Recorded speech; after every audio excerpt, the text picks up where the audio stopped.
Mrs. Capito. Mrs. Capito, no. Mr. Banks. Mr. Banks, no.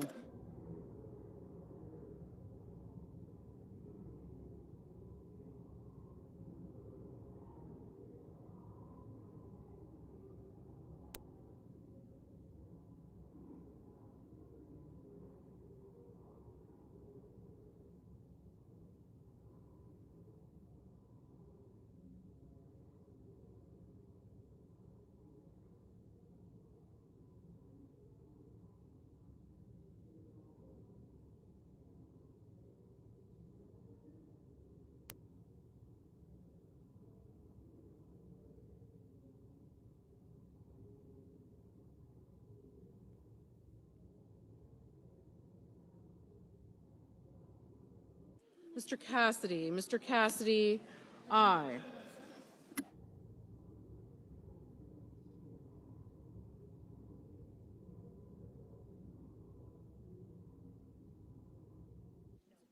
Mrs. Fisher. Mrs. Fisher, no.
Mr. Grassley. Mr. Grassley, no.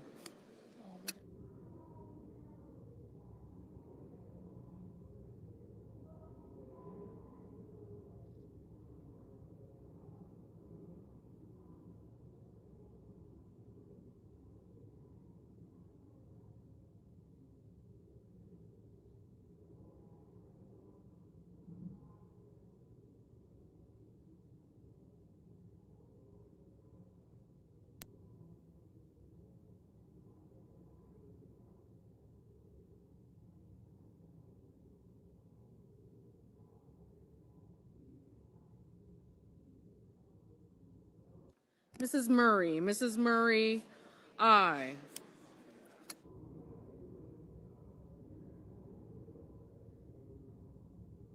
Ms. Baldwin. Ms. Baldwin, no.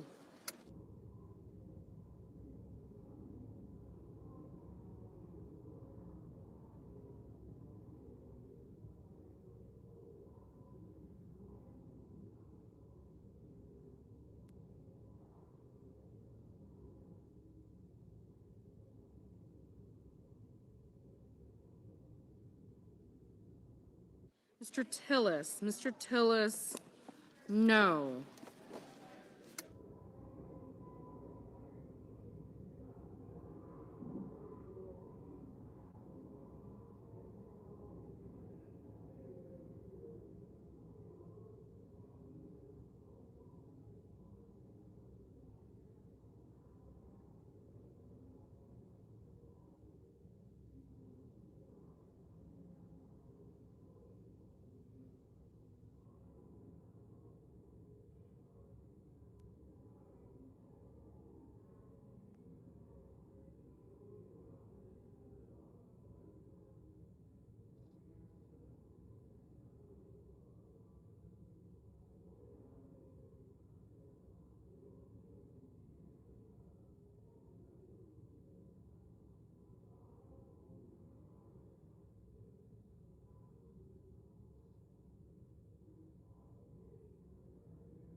Mr. Fetterman. Mr. Fetterman, no.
Mr. Sanders. Mr. Sanders, aye. Mr. Peters. Mr. Peters, aye.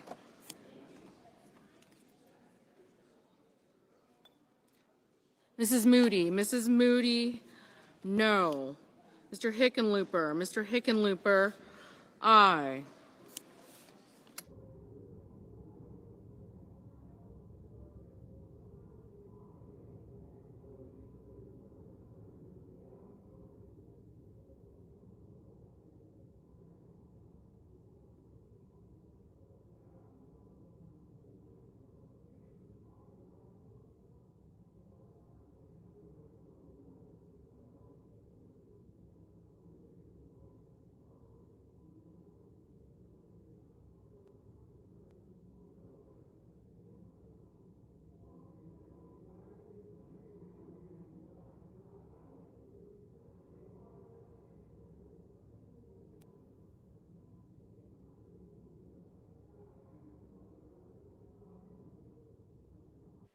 Mr. Schiff. Mr. Schiff, aye. Mr. Schumer. Mr. Schumer, aye.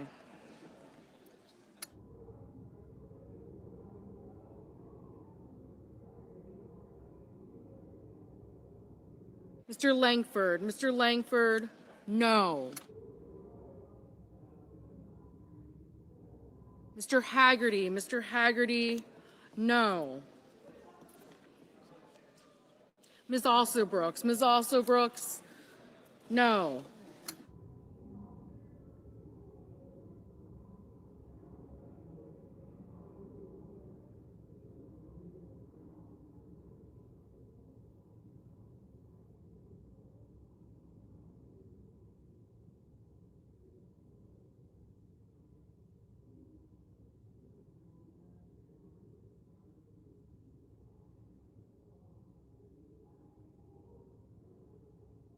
Mr. Murphy. Mr. Murphy, no. Mr. Tuberville. Mr. Tuberville, no. Mr. Johnson. Mr. Johnson, no.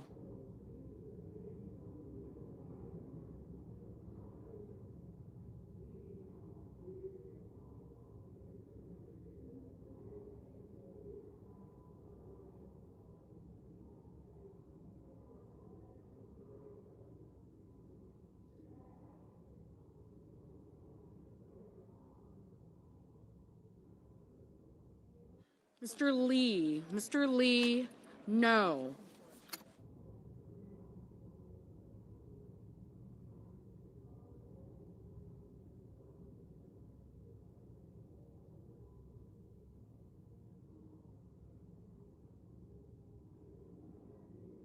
Ms. Alsobrooks. Ms. Alsobrooks, aye.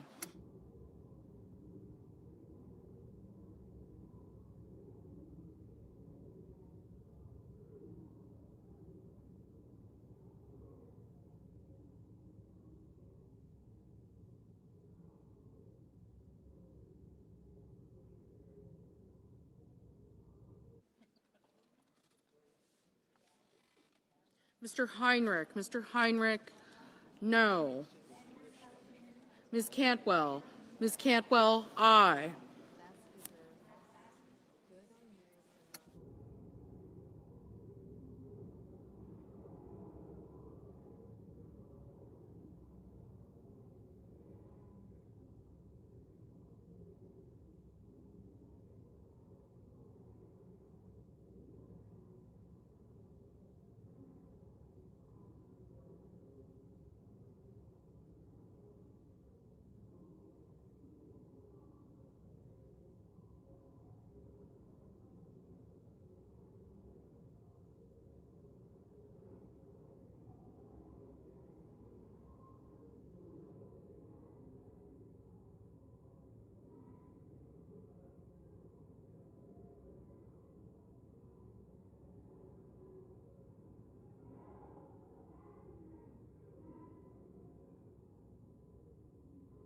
Ms. Warren, aye.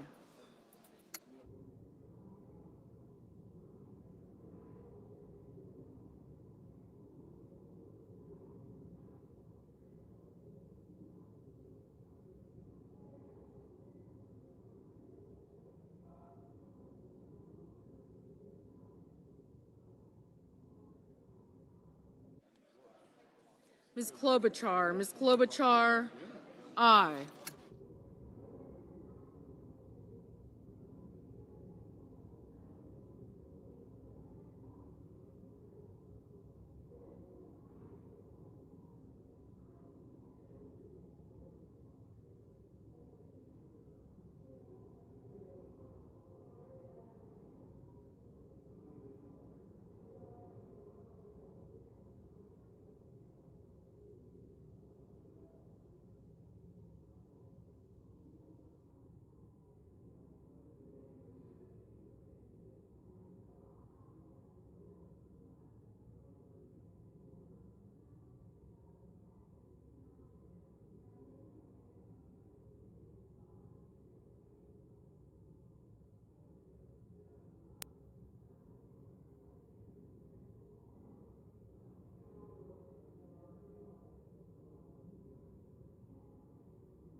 Mr. Moran, no.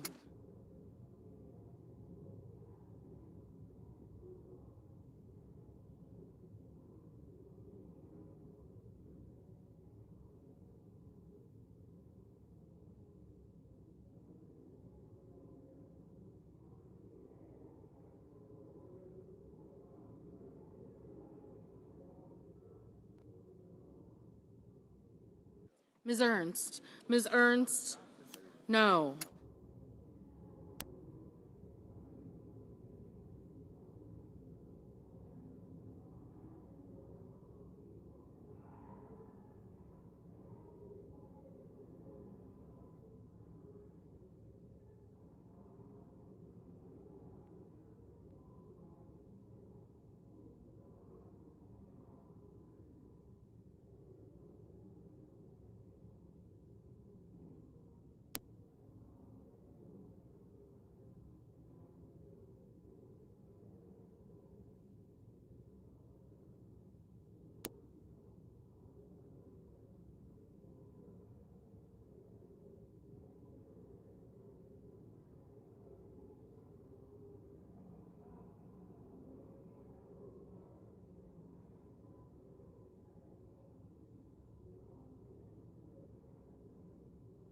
Mr. Hawley, no. Ms. Murkowski, no.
Mr. Cruz. Mr. Cruz, no.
In the motion. Okay. On this, the yeas are 32, the nays 64. The amendment is not agreed to. Under the previous order, the Graham-Blumenthal amendment number 6711 is agreed to, and the clerk will read the title of the bill for the third time. Counter number 454, H.R. 5334, an act to amend the Internal Revenue Code of 1986 and so forth for other purposes. President. Mr. The President. senator from New Hampshire, I'm sorry. Mr. President, I ask unanimous consent that Senators Shaheen, Blumenthal, and Schumer be recognized for up to 1 minute each. Without objection. Thank you. Mr. President, colleagues, every day Russia earns billions from energy exports. It has more resources to finance this war. And every day that Putin has those resources, he gains more time. And every day that Putin gains more time, more Ukrainians are killed. This legislation is what President Zelensky asked us to do. This is what Senator Graham worked so hard to achieve. I hope we can give it an overwhelming vote. Thank you.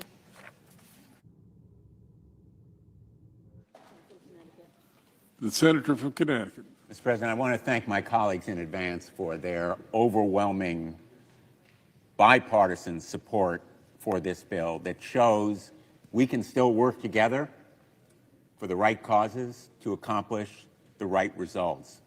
I want to particularly thank Senator Lindsey Graham and his courageous, effective sister, Darlene, for their immensely important, even historic contribution to this bill. Today, we say to Vladimir Putin, you will not conquer Ukraine. We stand with the brave, free people of Ukraine. We need to provide them military assistance. We can't do that today, but we are providing the economic tools that are necessary to stop the major purchase of Russian oil and gas from fueling Zelensky's war machine. President Zelensky has said to us from the beginning, give us the tools, we'll do the job.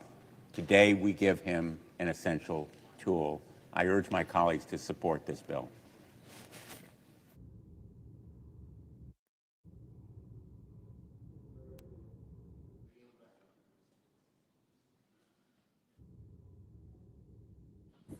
The senator from South Carolina. I rise today and I'm honored to reiterate my full support for the Lindsey O. Graham Sanctioning Russia and Iran Act of 2026. My late brother Lindsay was a foreign policy and national security expert. He was also a peacemaker who was determined to bring an end to the conflict in Ukraine. He worked tirelessly to achieve that goal. Lindsay traveled to Ukraine on 10 separate occasions, seeking an end to this war. And despite the Ukrainian people's unwavering resolve to fight back, Russia has refused to stop. On his last trip to Ukraine, Lindsay continued his work to achieve peace. He understood that providing President Trump the tools contained in this legislation would help push Russia to the negotiating table. That had been his goal since day one. We are all aware of the tremendous bloodshed. For more than 4 years, Putin has wreaked havoc on the lives of everyday people, kidnapping tens of thousands of Ukrainian children and committing unspeakable acts. The war against Ukraine is primarily funded by the revenue Russia rakes in from energy sales. Without these profits, the ability to fund the war would be crippled. This legislation hits Putin where it hurts. It contains provisions that specifically target those who are supporting Russia's war in Ukraine. This bill forces those primary countries keeping Russia's economy afloat to make a simple yet critical choice, a choice between doing business with America or buying cheap Russian energy. This legislation tells Russia's customers that the United States of America will not sit by while they fund Putin's assault. The Lindsey O. Graham Sanctioning Russia and Iran Act of 2026 would end Russia's network of aggression and criminal leadership. History tells us that when an ambitious dictator goes after one nation, he typically doesn't stop there. My brother knew this well, and I'm honored to continue his work of advancing this historic legislation. I would especially like to thank President Trump, my colleagues, Senator Blumenthal, Senator Britt, Senator Shaheen, and Senator Wicker for their leadership in moving this forward with me. I would also like to thank our staff, all the staff who have worked so very hard. In closing, over the past 2.5 centuries, America has stood as a beacon of hope to the free world.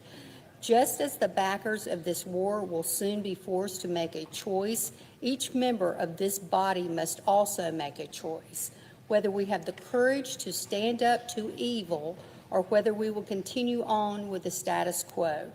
It's time for a show of strength. It's time for action. It's time for the Senate to pass the Lindsey O. Graham Sanctioning Russia and Iran Act of 2026. I yield the floor.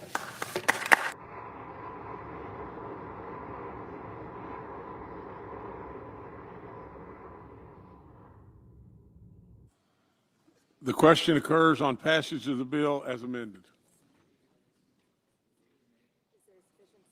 Is there a sufficient second? There appears to be. The clerk will call the roll. Ms. Alsobrooks. Mr. Armstrong. Aye. Ms. Baldwin. Thank you.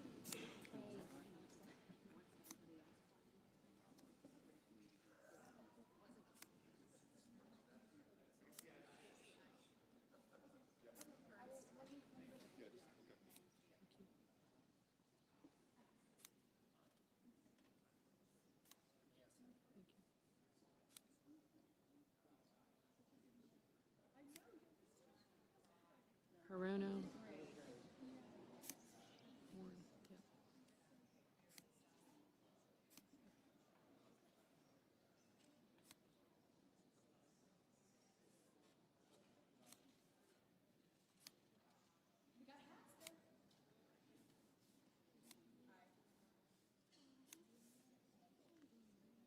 Ms. Baldwin, Mr. Banks, Mr. Barrasso, Mr. Bennett, Mrs. Blackburn, Mr. Blumenthal, Ms. Blunt Rochester,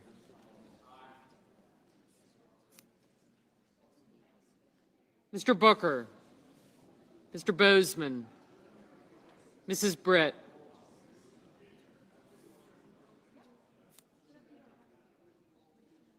Mr. Budd,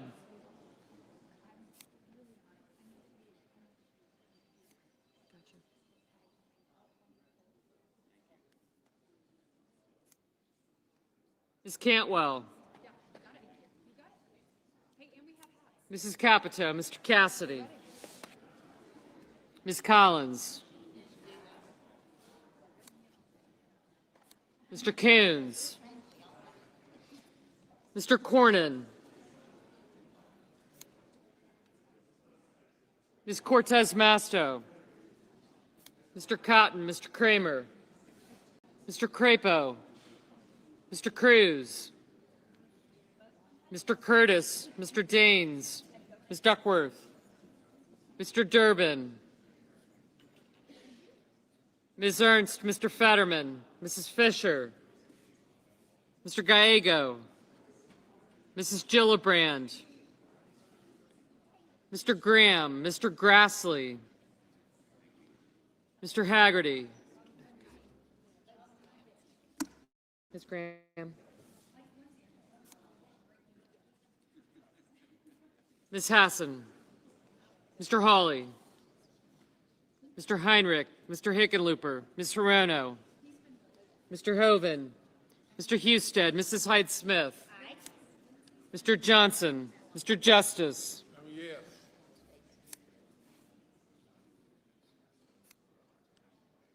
Mr. Kane, Mr. Kelly, Mr. Kennedy, Mr. Kim, Mr. King,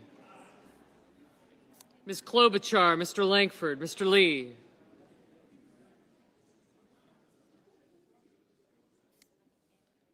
Mr. Lujan, Ms. Lummis, Mr. Markey, Mr. Marshall, Mr. McConnell, Mr. McCormick, Mr. Merkley, Mrs. Moody, Mr. Moran, Mr. Marino,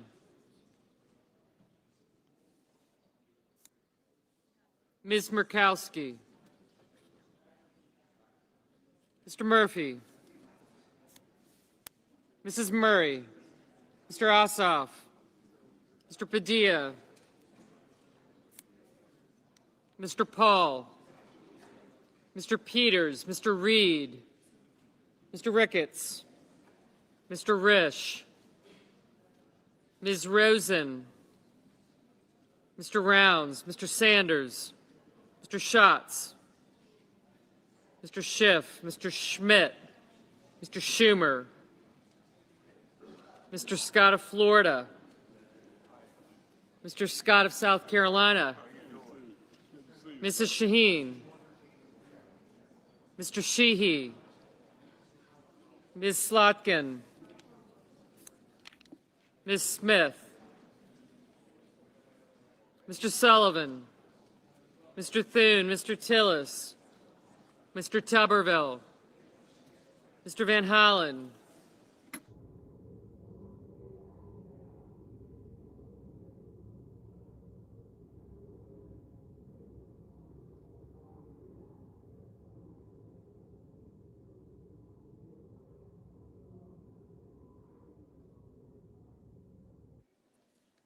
Mr. Warner, Mr. Warnock, Ms. Warren, Mr. Welch, Mr. Whitehouse, Mr. Wicker, Mr. Wyden, Mr. Young,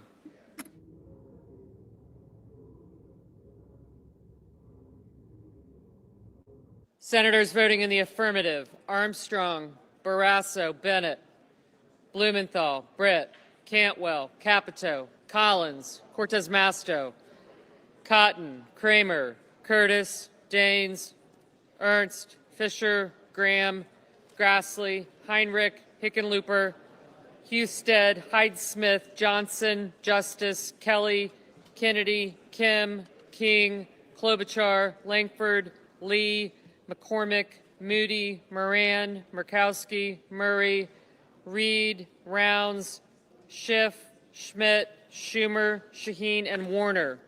Senators voting in the negative: Hassan, Hirono, Warren, and Welch.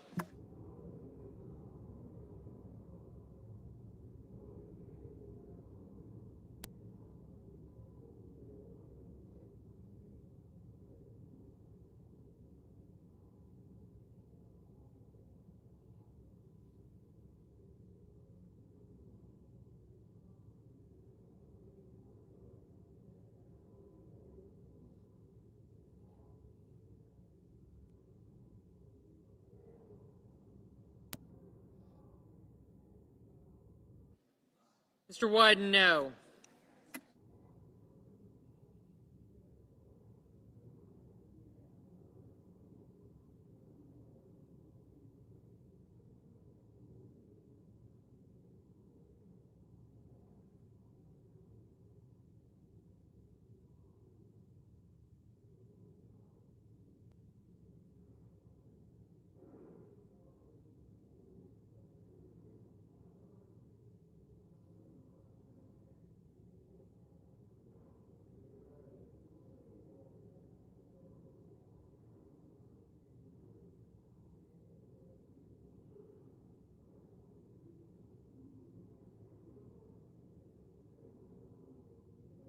Ms. Smith, aye.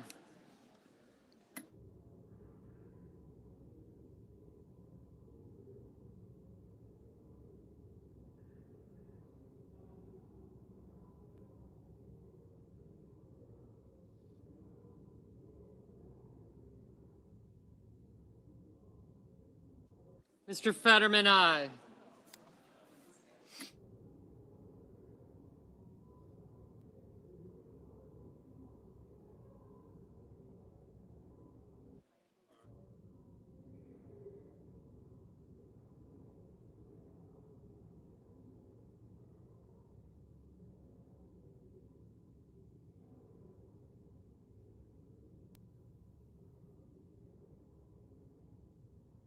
Mr. Merkley, aye.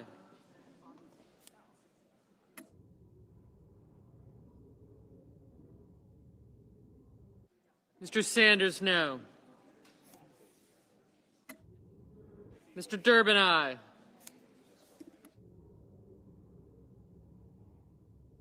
Mr. Gallego, aye.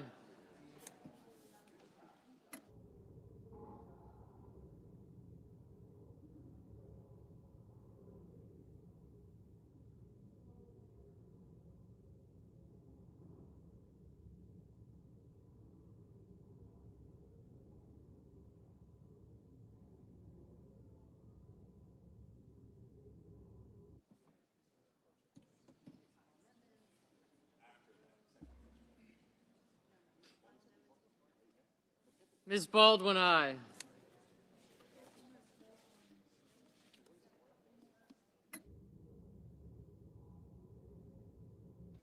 Mr. Schatz, aye. Mr. Bozeman, aye.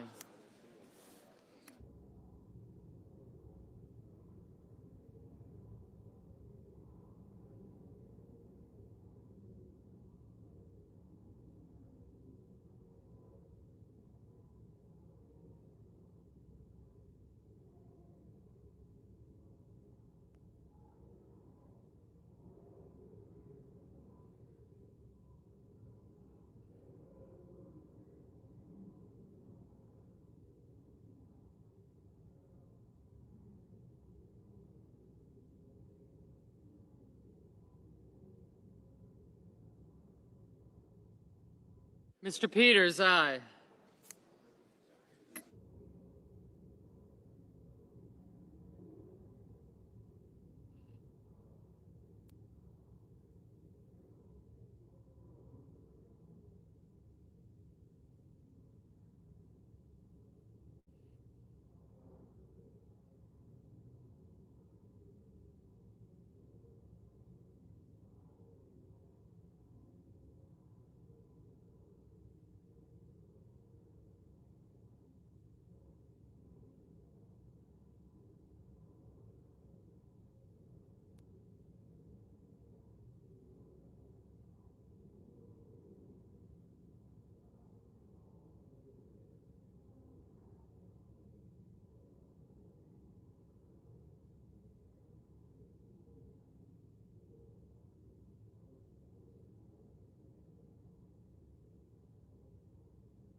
Mr. Lujan, aye.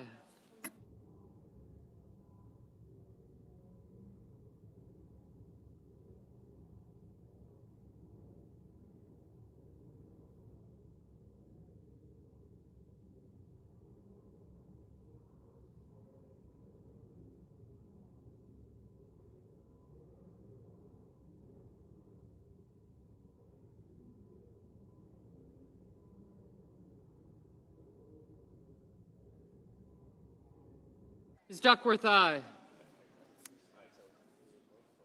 Mr. Coons, aye.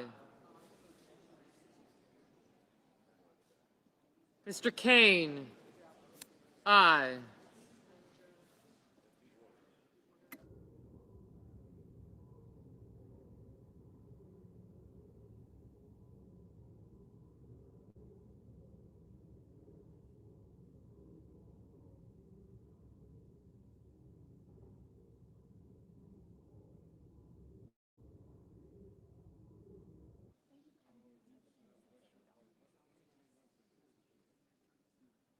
Mr. Whitehouse, aye.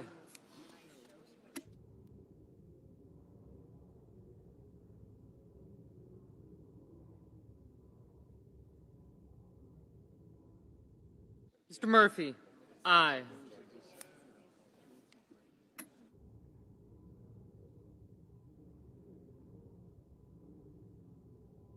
Mr. Banks, aye.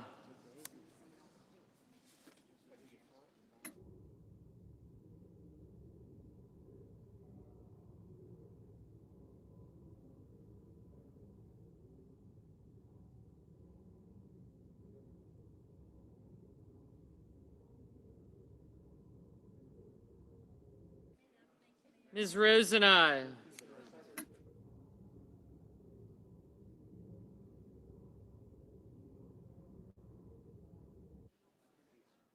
Mr. Budd, aye.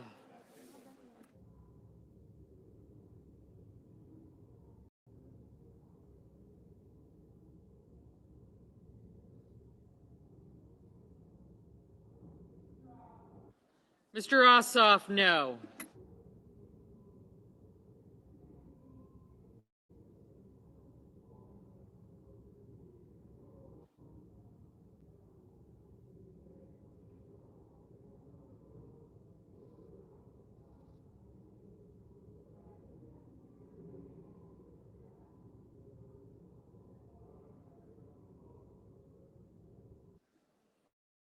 Mr. Marino, aye.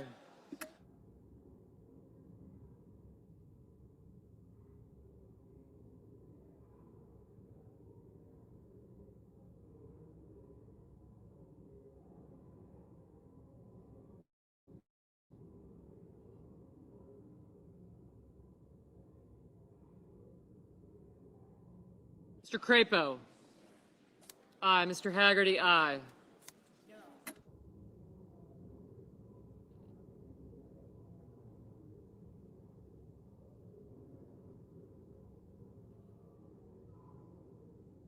Ms. Blunt Rochester, no.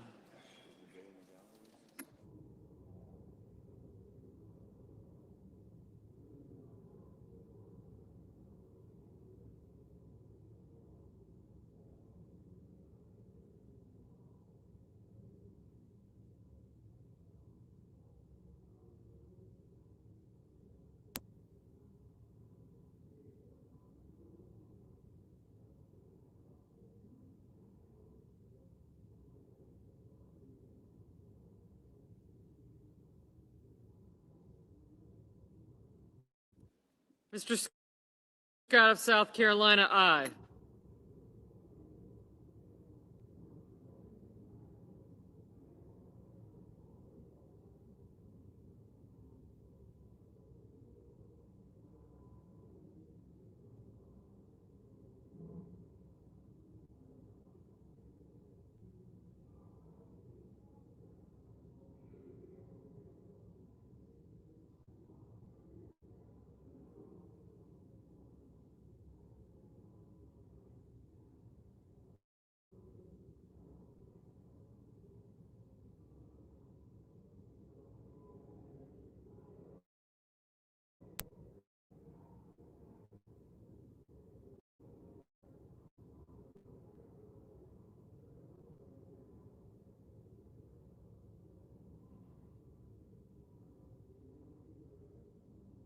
Mr. Padilla, no.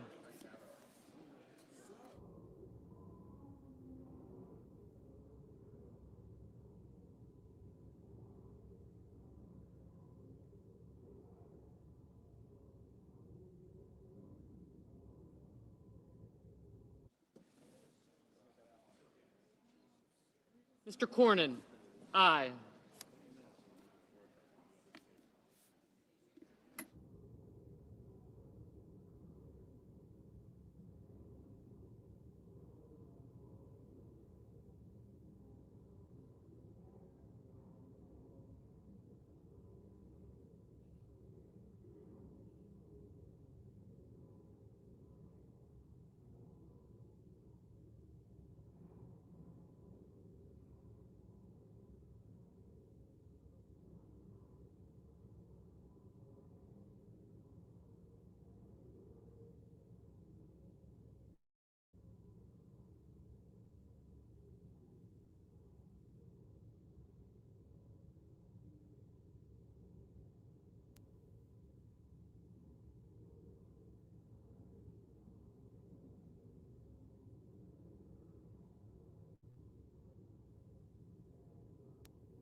Mr. Tillis, aye. Mr. Marshall, aye.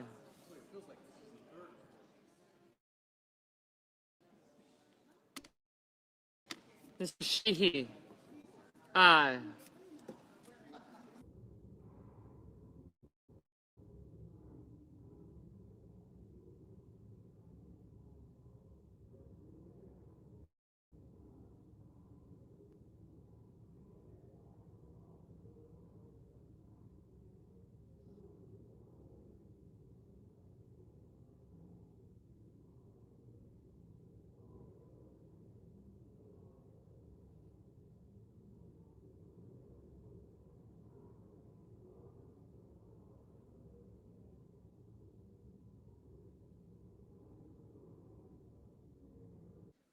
Mr. Wicker, aye.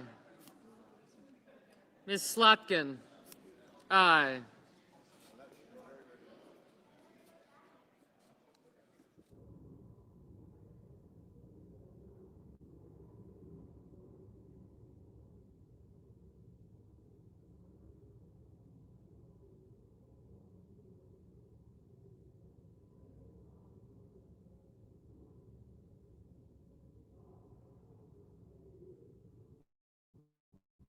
Mr. Hoven, aye.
Mr. Paul, no. Mr. Markey, no. Mr. Tuberville, aye.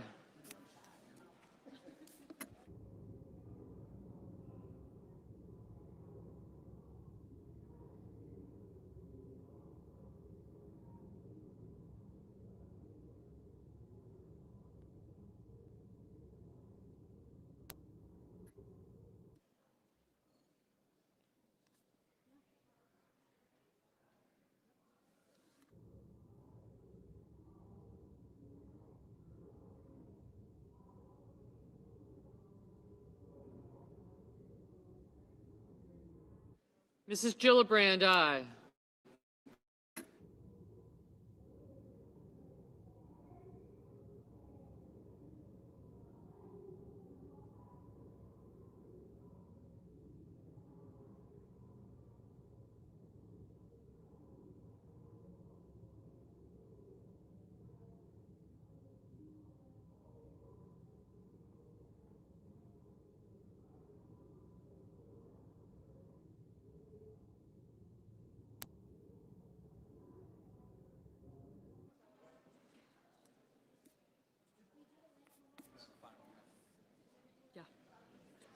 Mr. Scott of Florida, aye.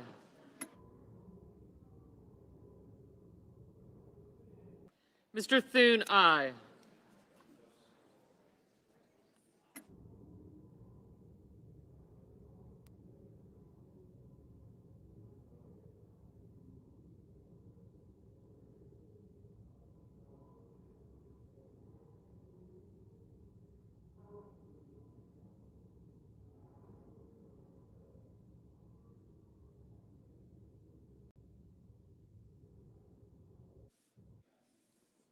Ms. Also Brooks, aye.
Mr. Van Hollen, aye.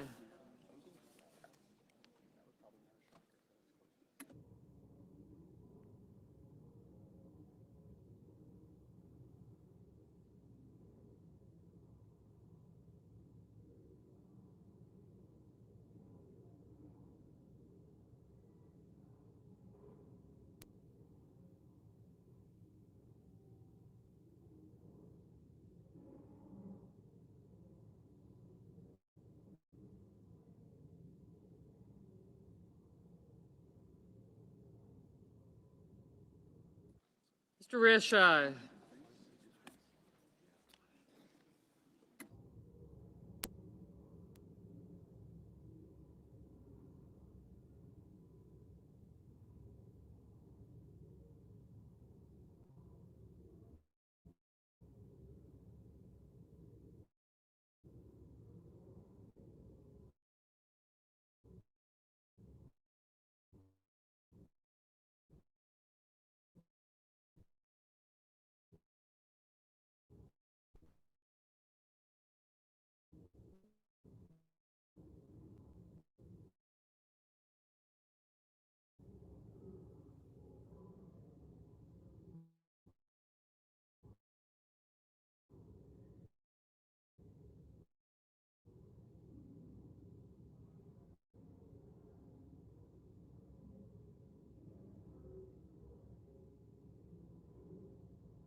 Mr. Booker, aye. Mr. Hawley, aye.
Mr. Cassidy, aye.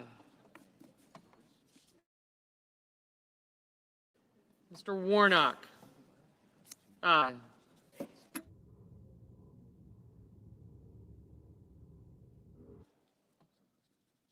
Mr. Young, aye.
Mr. Ricketts, aye.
Mr. Sullivan, aye.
Mr. Cruz, aye.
Ready? Do I say attention?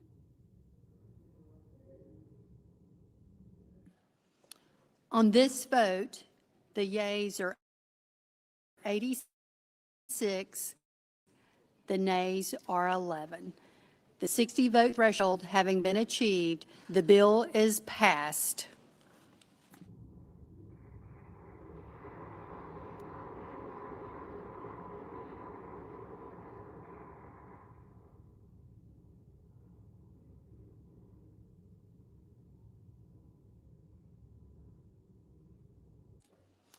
Under the previous order, the Graham Amendment number 6712 to the title is agreed to. The title as amended is agreed to, and the motions to reconsider are considered, made, and laid upon the table. Under the previous order, the Senate will resume executive session and consideration of the nominations en bloc pursuant to S.R.E.S. 817. The question occurs on confirmation of the nominations en bloc.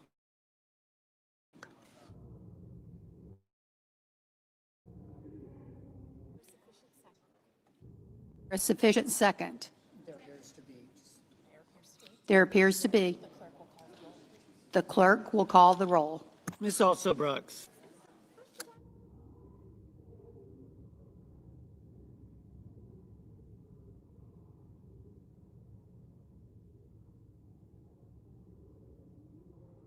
Mr. Armstrong.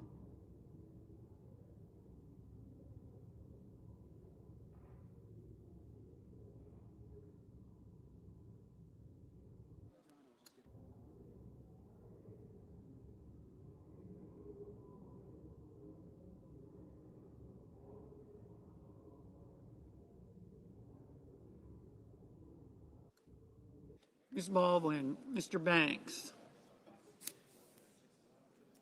Mr. Barrasso, Mr. Bennett, Mrs. Blackburn, Mr. Blumenthal, Ms. Blunt Rochester,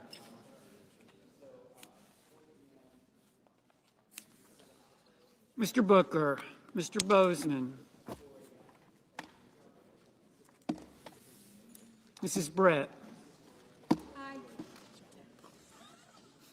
I made her sit in the chair.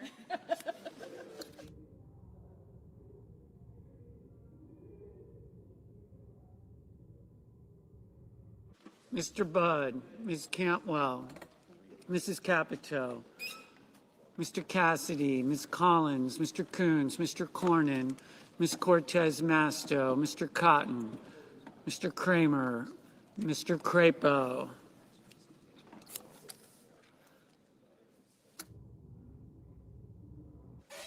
Mr. Cruz, Mr. Curtis, Mr. Daines, Ms. Duckworth, Mr. Durbin, Ms. Ernst,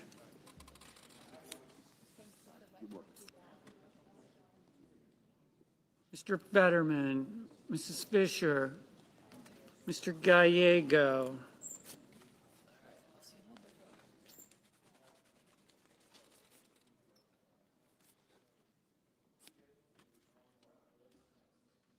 Mrs. Gillibrand, Ms. Graham, Mr. Grassley, Mr. Haggerty,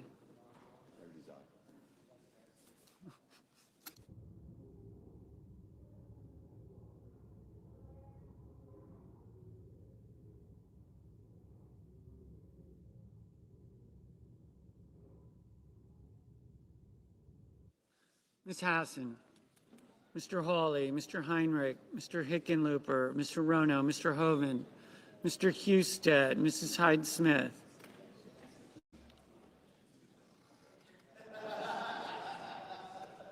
Mr. Johnson, Mr. Justice, Mr. Kane, Mr. Kelly, Mr. Kennedy, Mr. Kim, Mr. King, Ms. Klobuchar, Mr. Langford, Mr. Lee,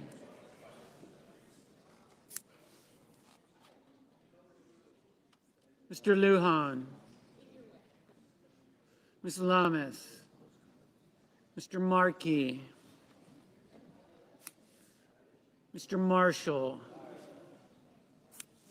Mr. McConnell,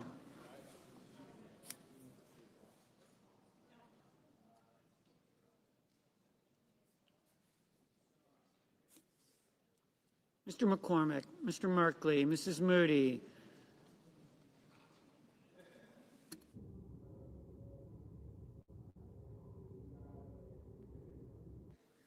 Mr. Moran, Mr. Moreno, Ms. Murkowski, Mr. Murphy, Mrs. Murray, Mr. Ossoff, Mr. Padilla, Mr. Paul, Mr. Peters, Ms. Reed, Mr. Ricketts, Mr. Esch, Ms. Rosen, Mr. Rounds, Mr. Sanders, Mr.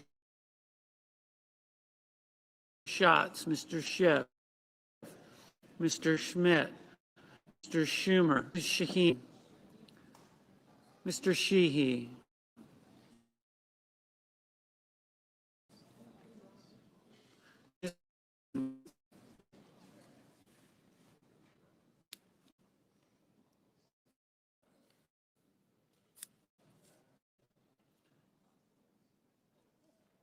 Ms. Smith, Mr. Sullivan, Holland, Mr. Warner, Mr. Warnock, Ms. Warren, Mr. Welch, Mr. Whitehouse, Mr. Wicker, Mr. Wyden, Mr. Young.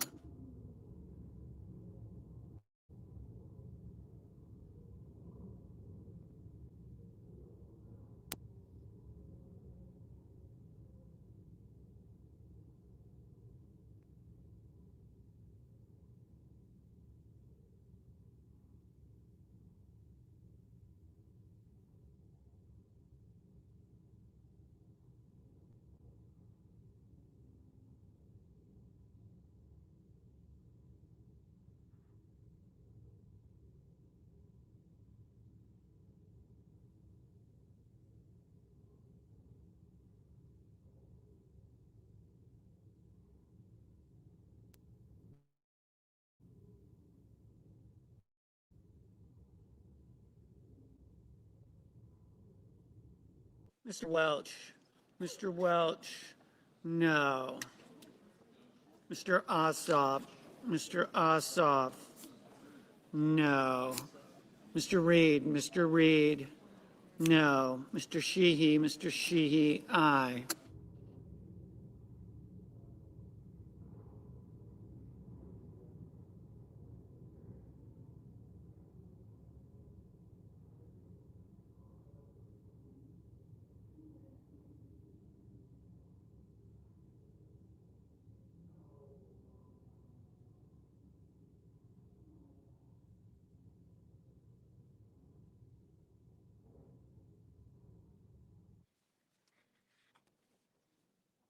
Senators voting in the affirmative: Britt, Bud, Cassidy, Cornyn, Cotton, Crapo, Graham, Grassley, Haggerty, John, Langford, Marshall, Ricketts, Sheehy. Senators voting in the negative: also Brooks, Blumenthal, Blunt Rochester, Booker, Cantwell, Fetterman, Gallego, Gillibrand, Kane, Kelly, King, Klobuchar, Ossoff, Padilla, Reed, Sanders, Schatz, Shaheen, Slotkin, Smith, Van Hollen, Welch. Mrs. Blackburn, aye.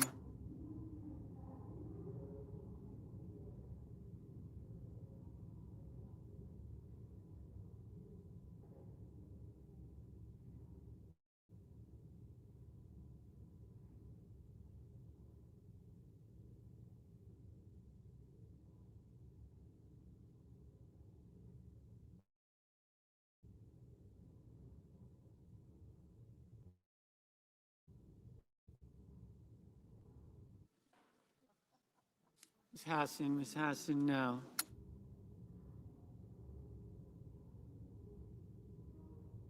Mr. Wyden, no.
Mr. Warner,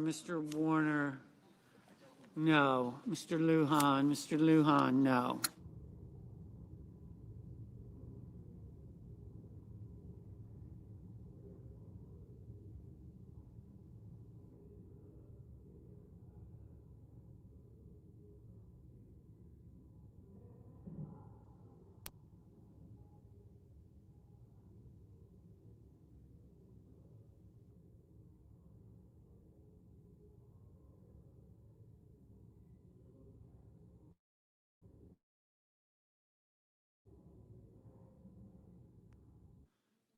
Mr. Durbin,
Mr. Rono, no.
Mr. Heinrich, no.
Mr. Kim, no.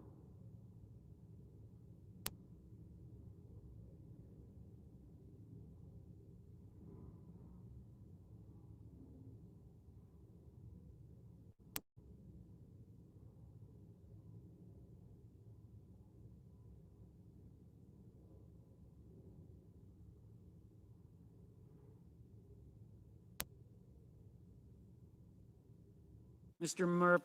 Murphy, no. Mr. Lee, aye. Mr. Paul, aye.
Mr. Schiff.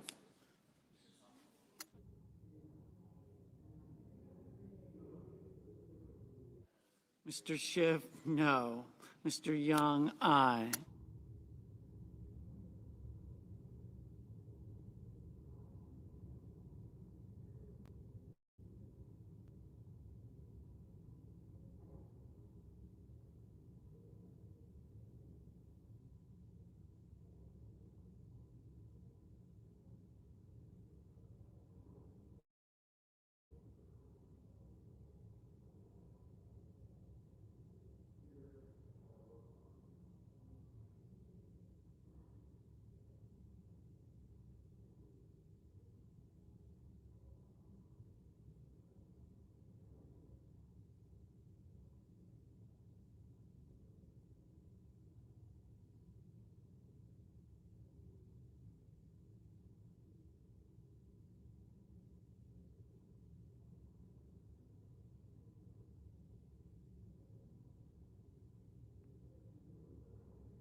Mr. Banks, aye.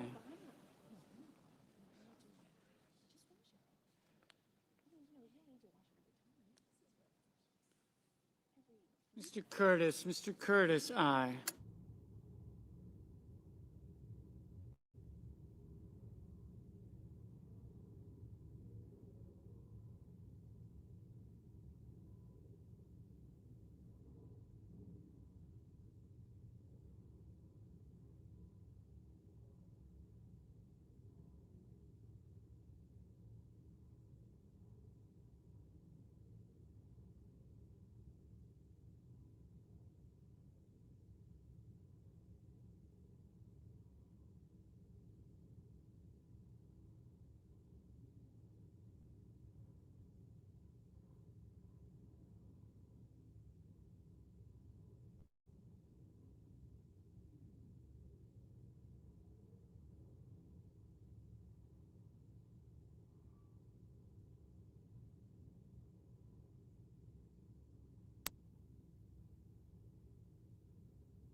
Mr. Markey, no.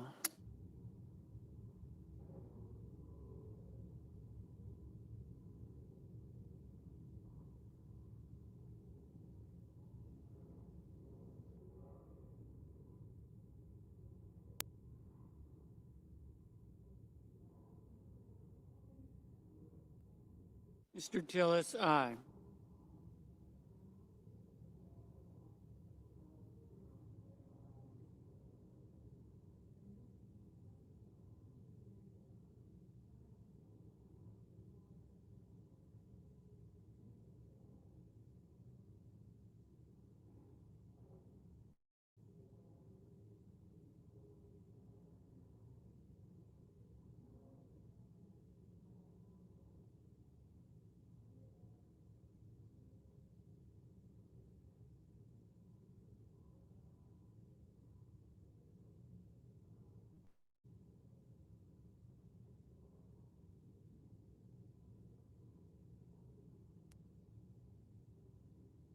Mr. Merkley, no.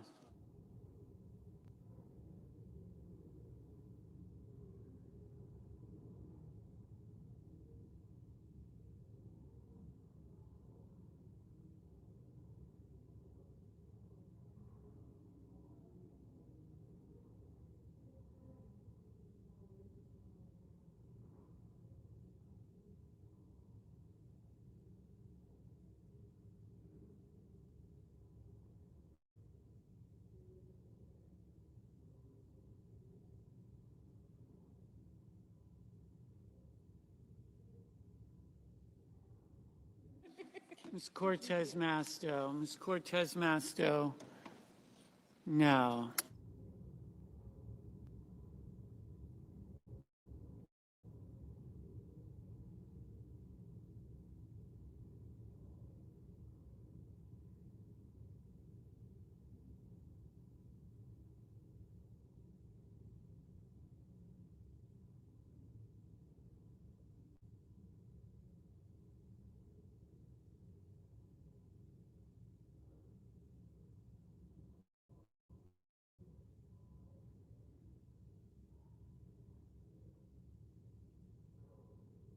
Mr. Bennett, no.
Mr.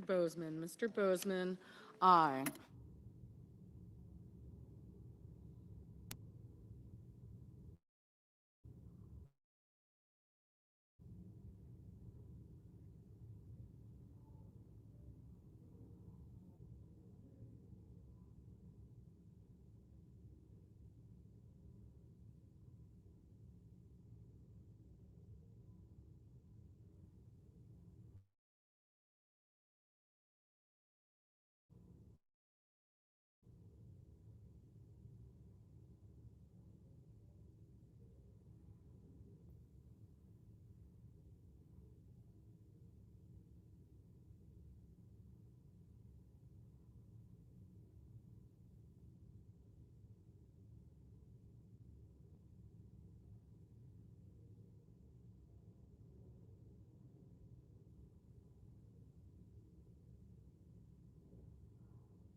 Ms. Capito, aye. Mrs. Height Smith, Mrs. Height Smith, aye.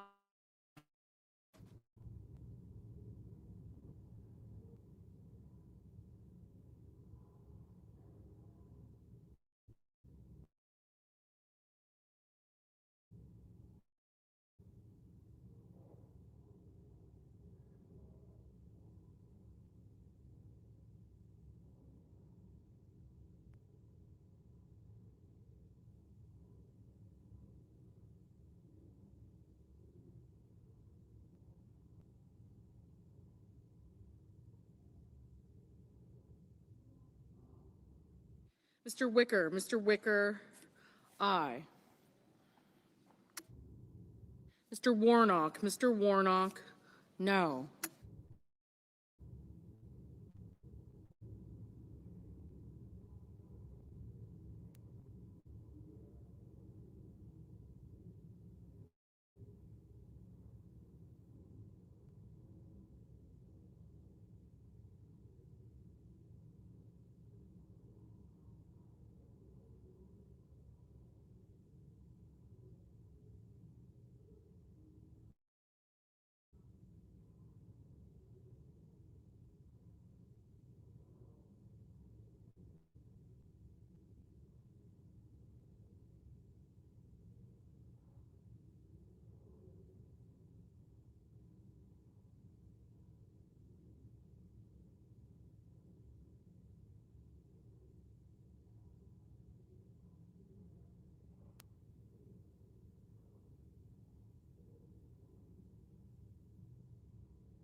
Mr.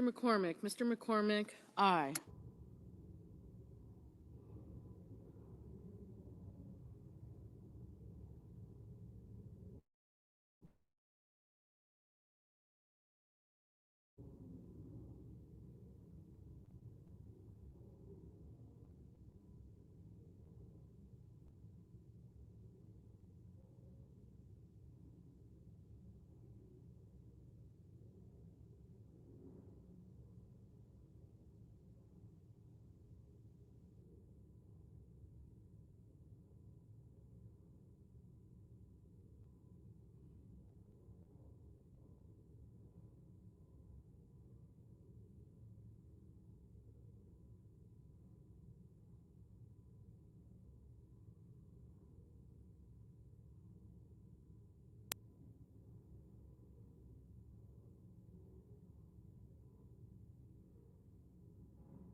Ms.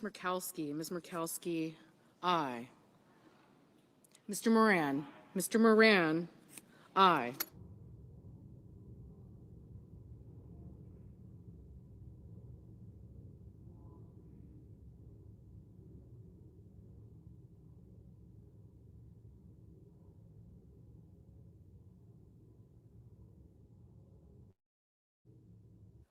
Mr. Armstrong, aye.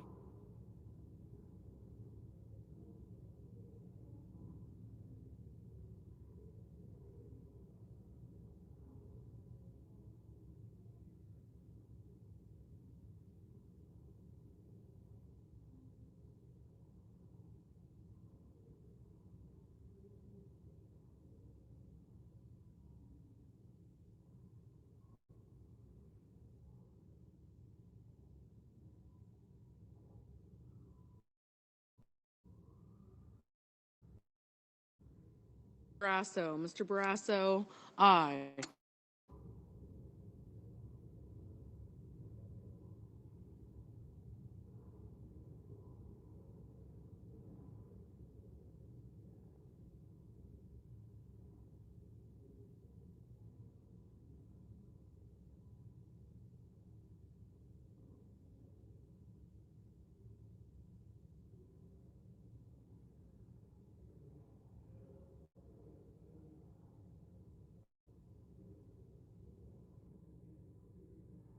Mr. Marino, aye. Mr. Cruz, aye.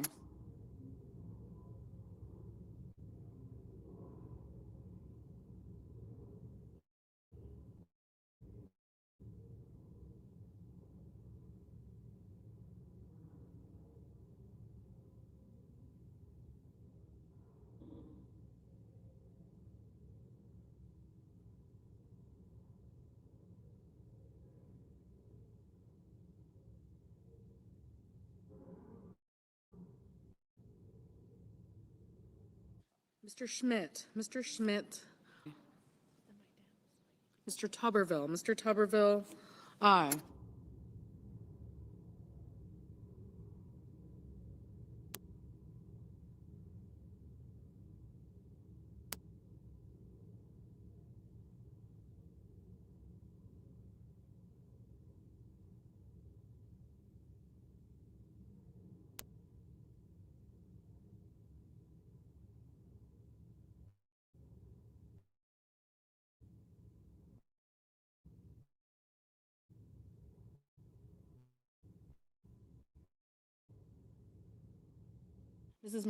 Mrs. Murray, no.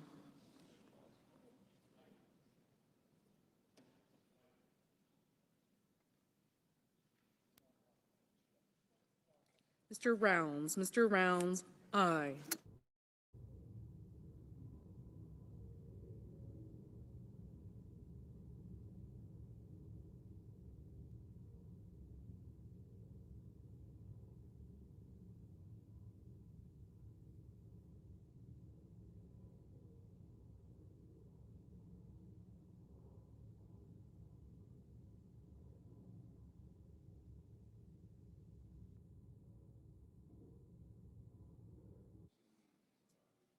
Ms. Collins, aye.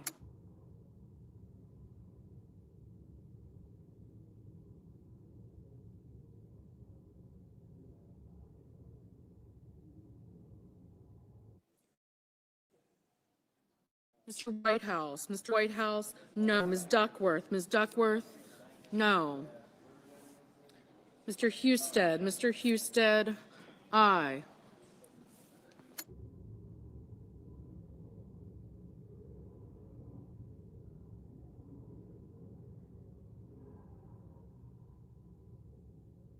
Ms. Ernst, aye.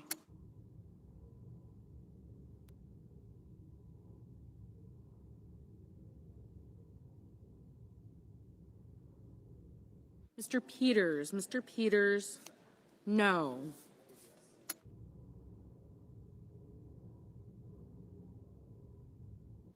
Mr. Daines, aye.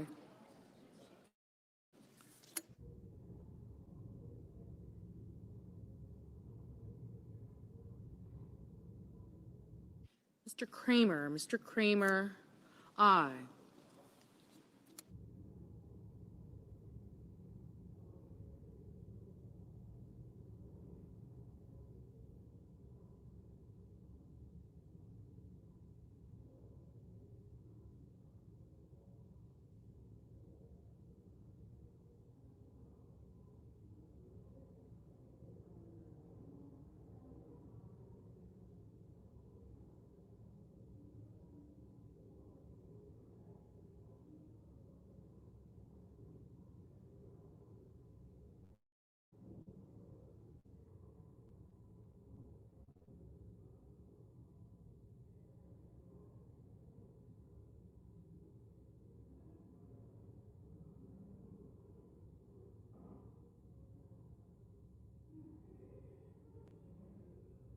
Mr. Kennedy, aye.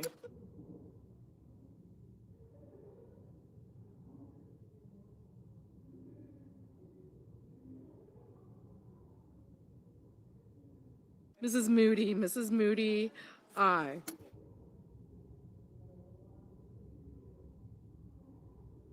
Mr. Risch, aye. Mr. Scott of Florida, aye.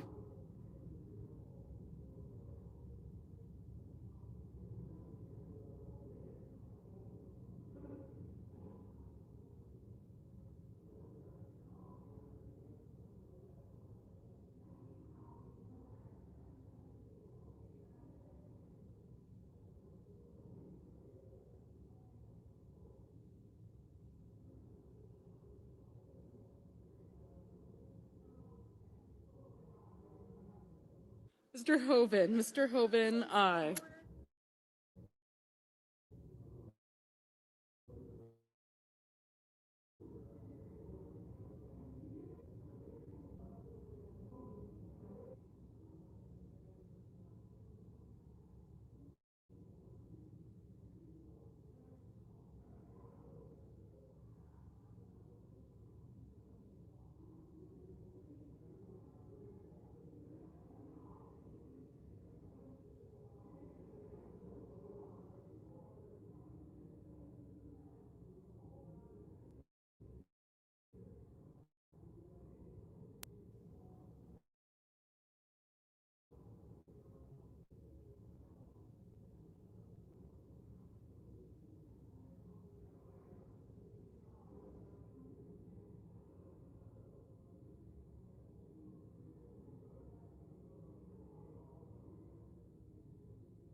Mrs.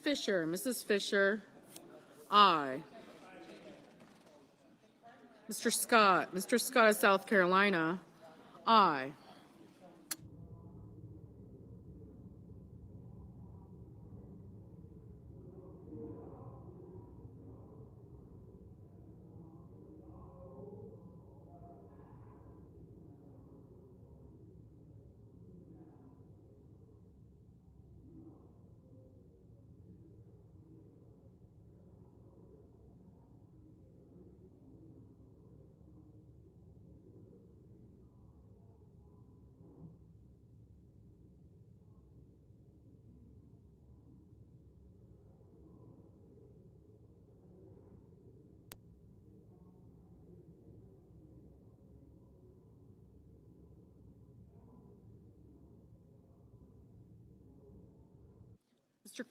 Mr. Cotton, aye. Mr. Sullivan, aye.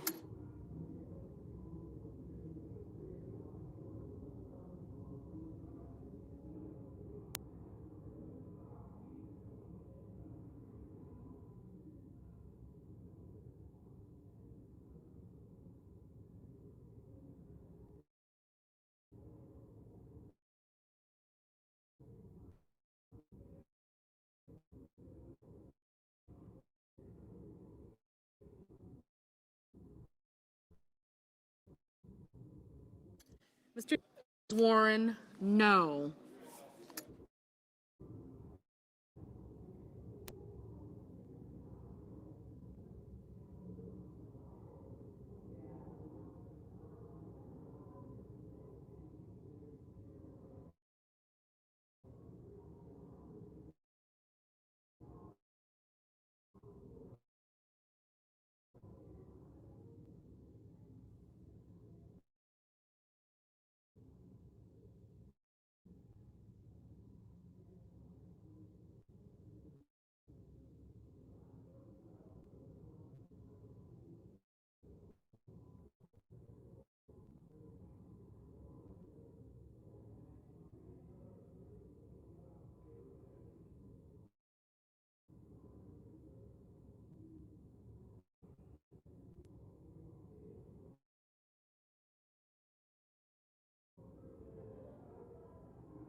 Mr. Schumer, no.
Mr. Justice. Mr. Justice, aye.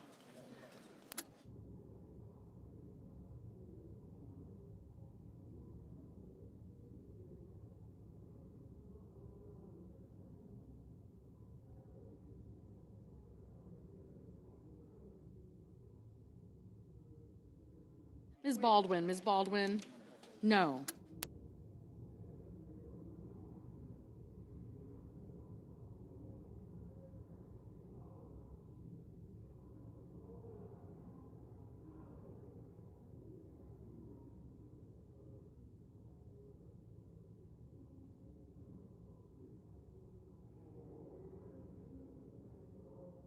Mr. Hickenlooper. Mr. Hickenlooper, no.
Ms. Rosen. Ms. Rosen, no.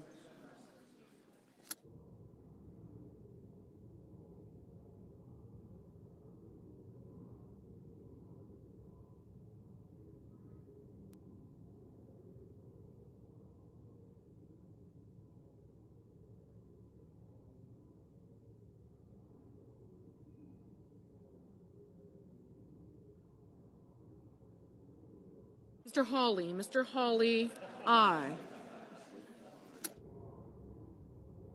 Mr. Coons. Mr. Coons, no.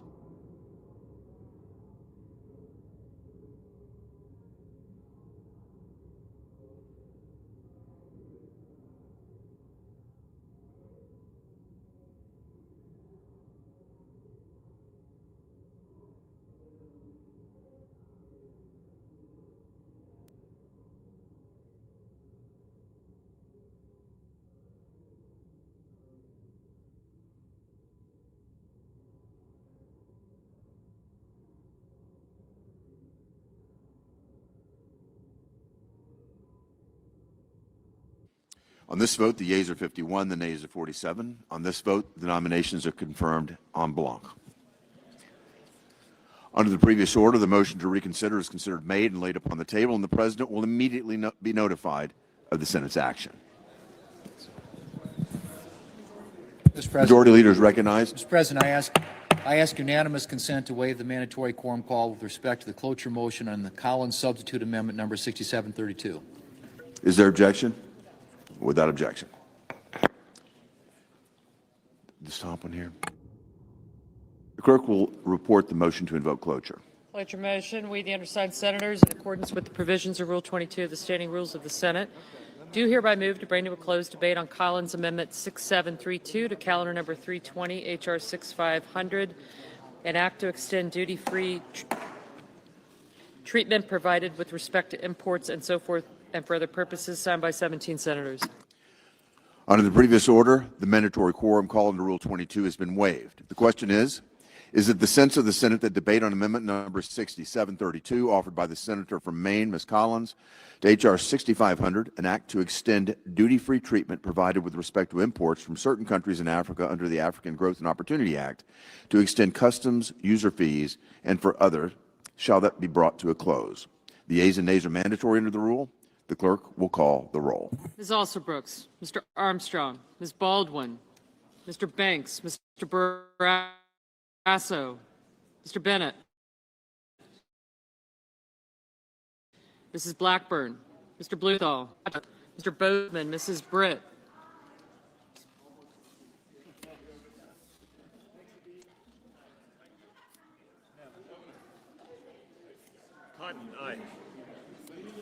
Mr. Budd, Ms. Cantwell,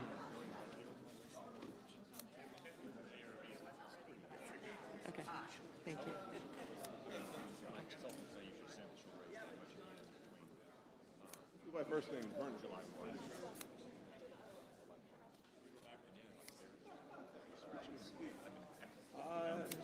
Thank you. Mrs. Capito, Mr. Cassidy, Ms. Collins, Mr. Coons, Mr. Cornyn,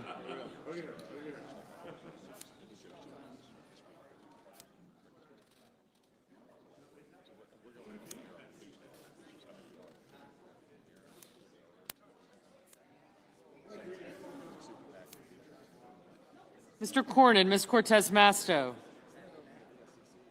Mr. Cotton, Mr. Kramer, Mr. Crapo, Mr. Cruz, Mr. Curtis, Mr. Daines, Ms. Duckworth, Mr. Durbin,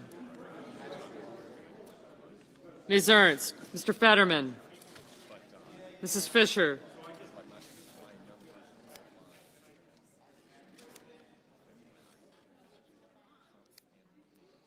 Mr. Gallego, Mrs. Gillibrand, Mr. Graham, Mr. Grassley, Mr. Haggerty, Ms. Hassan, Mr. Hawley, Mr. Heinrich, Mr. Hickenlooper, Ms. Hirono, Mr. Hoven, Mr. Husted,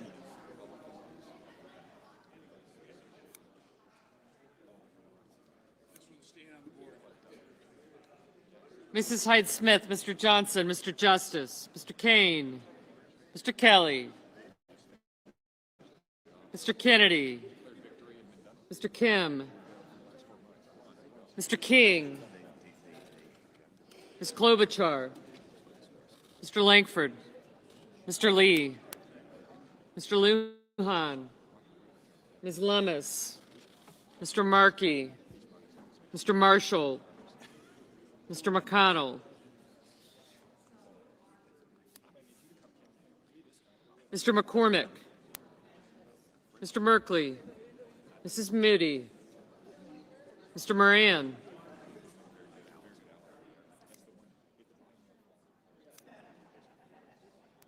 Mr. Marino,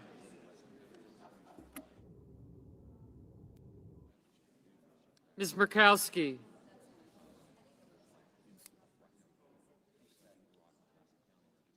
hold on 1 second, please.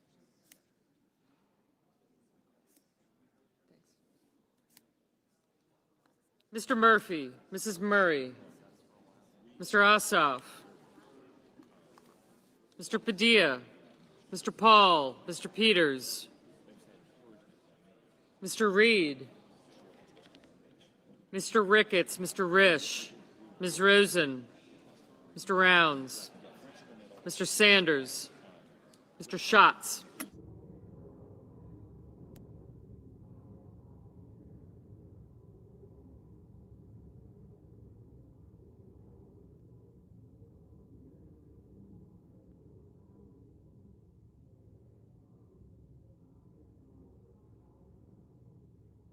Mr. Wyden, aye.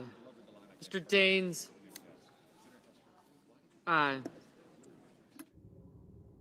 Mr. Schmidt, Mr. Schumer, Mr. Scott of Florida, Mr. Scott of South Carolina, Mrs. Shaheen, Mr. Sheehy,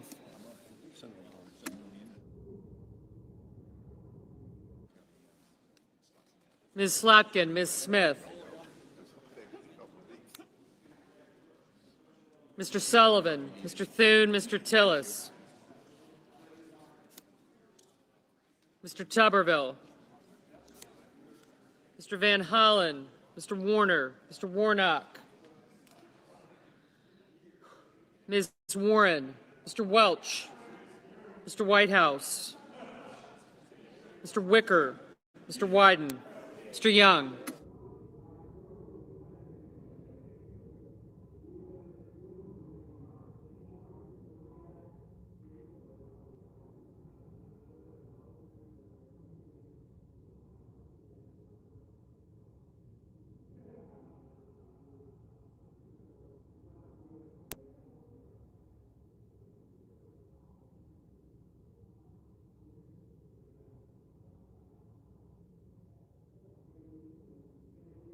Senators voting in the affirmative: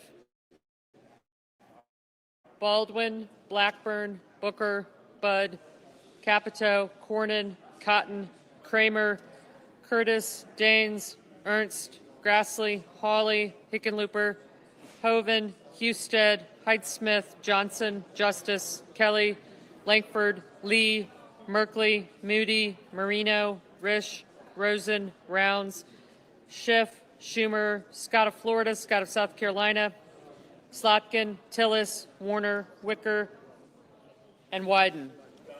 Mr. Young, aye. Ms. Alsobrooks, aye. Mr. Marshall, aye.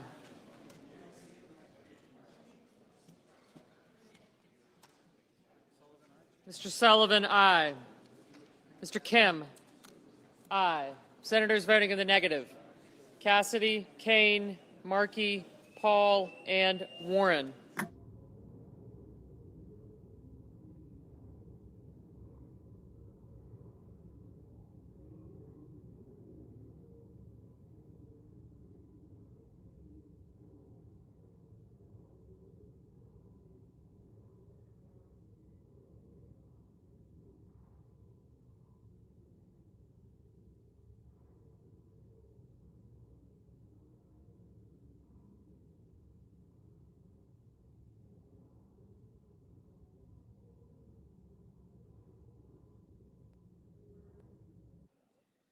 Mrs. Murray, aye. Ms. Cortez Masto, aye.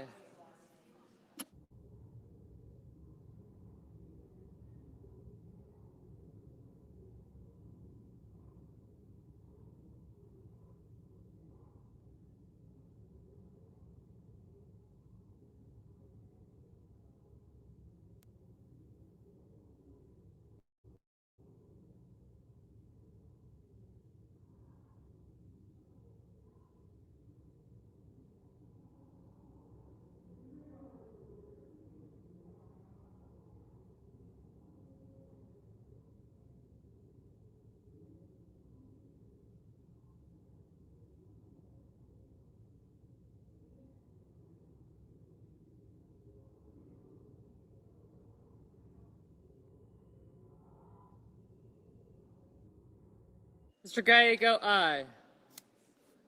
Mr. Durbin, aye.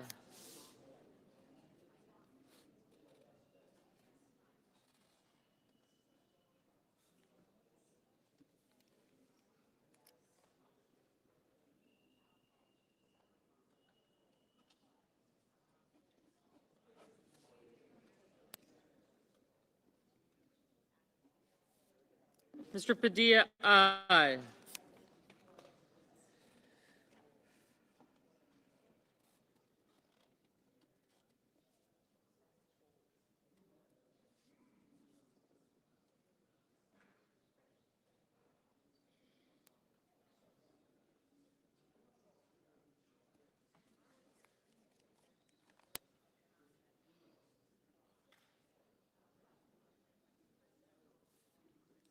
Mr. Sanders, no.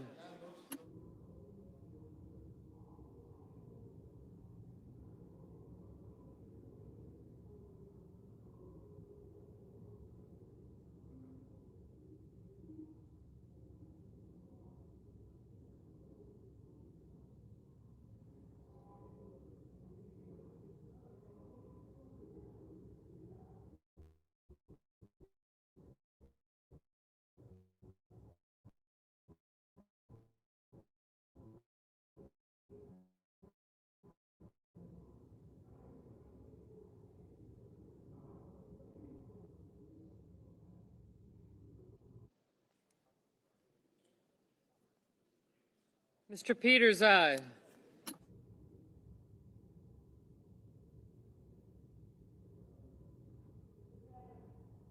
Mr. Fetterman, aye.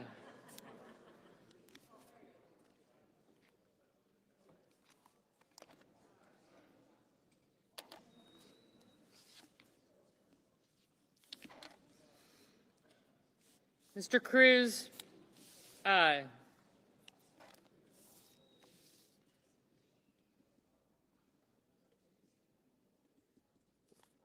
Ms. Hassan, aye. Ms. Collins, aye.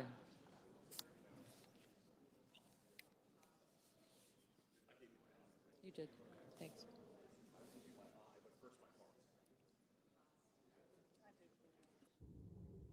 Yes.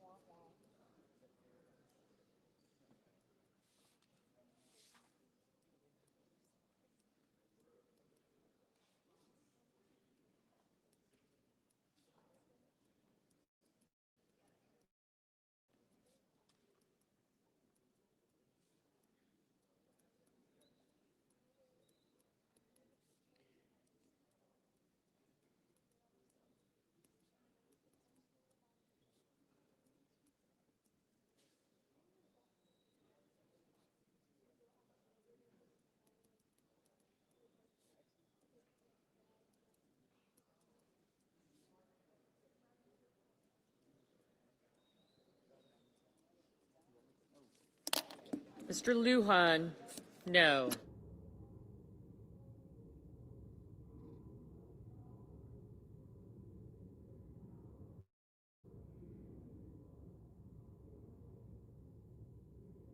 Mr. Ricketts, aye.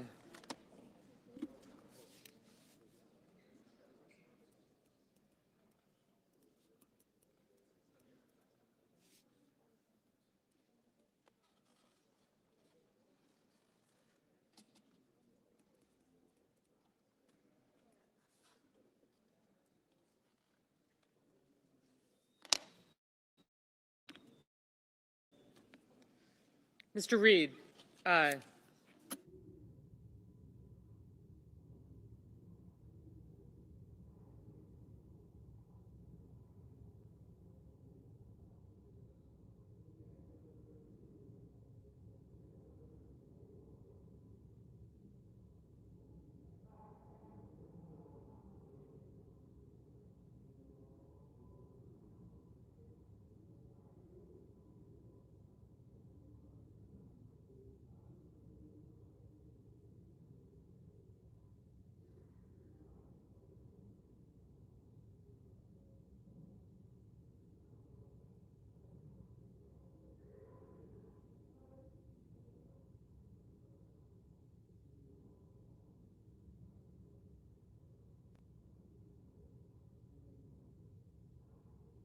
Mr. Barrasso, aye.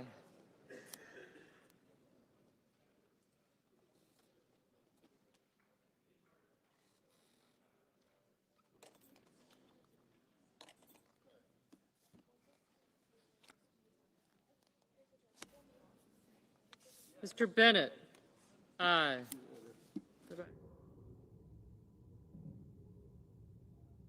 Mr. Crapo, aye.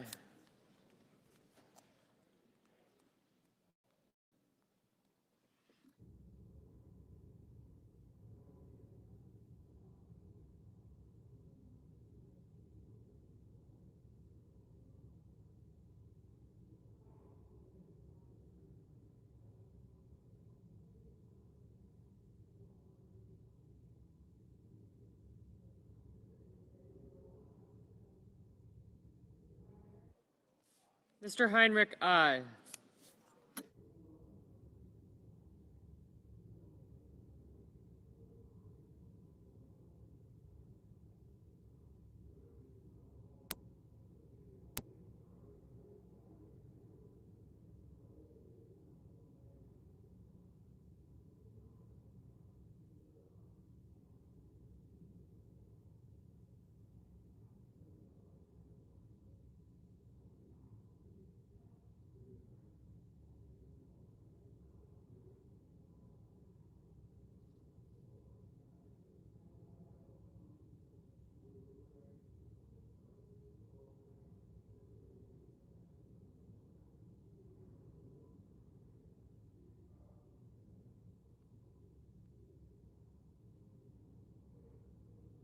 Mr. Blumenthal, aye.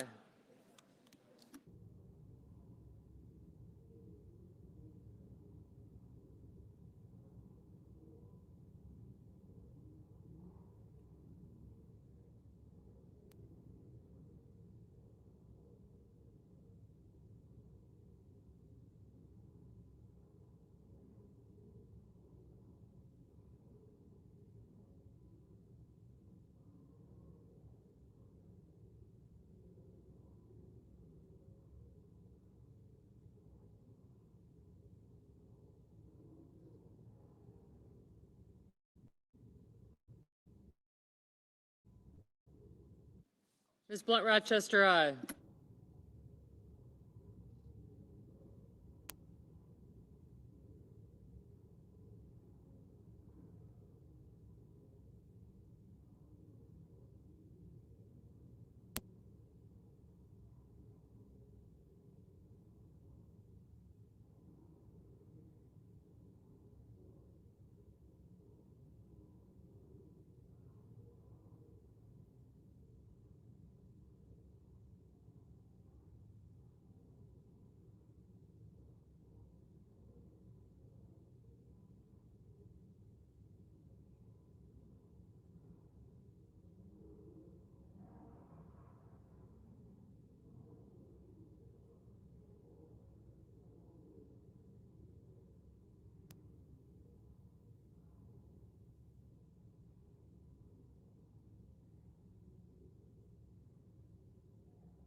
Mr. Banks, aye.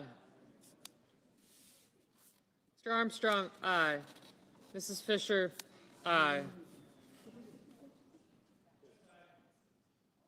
Mr. Coons, aye. Ms. Hirono, aye.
Ms. Duckworth, aye.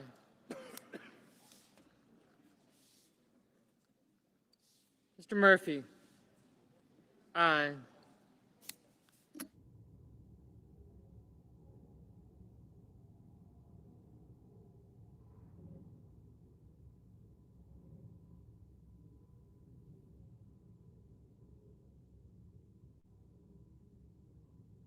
Mrs. Shaheen, aye.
Mrs. Britt, aye.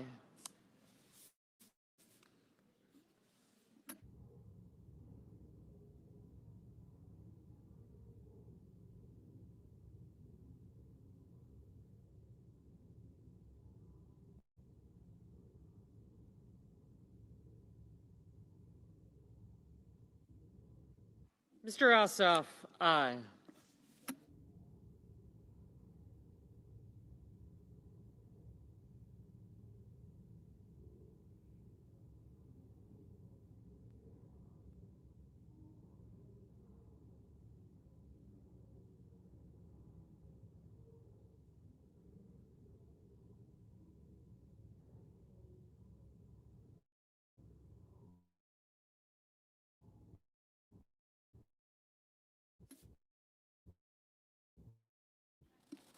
Mr. Schatz, aye.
Mr. King, aye.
Mr. Welch, aye.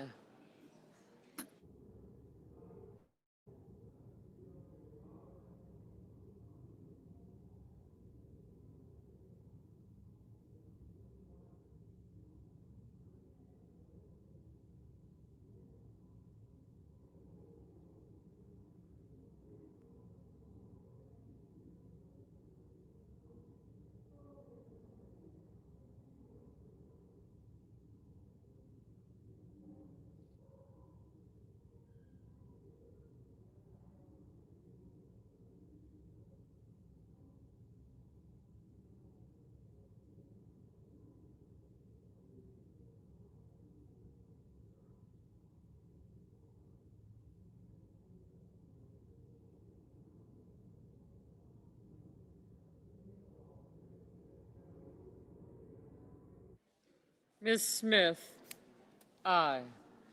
Ms. Cantwell,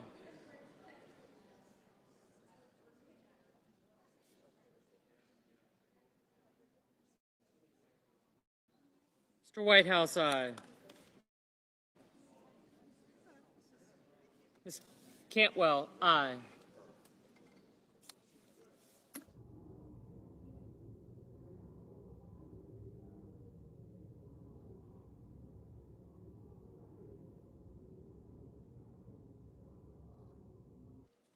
Mr. Sheehy, aye.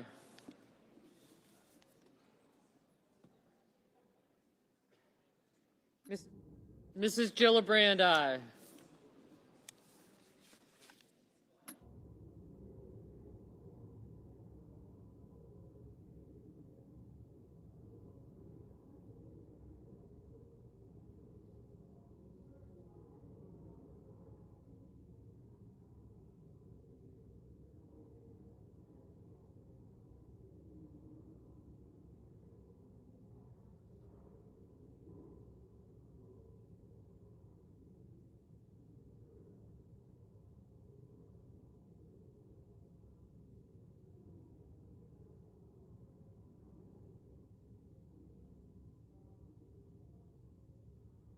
Ms. Murkowski, aye.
Mr. Lujan, aye. Mr. Van Hollen, aye.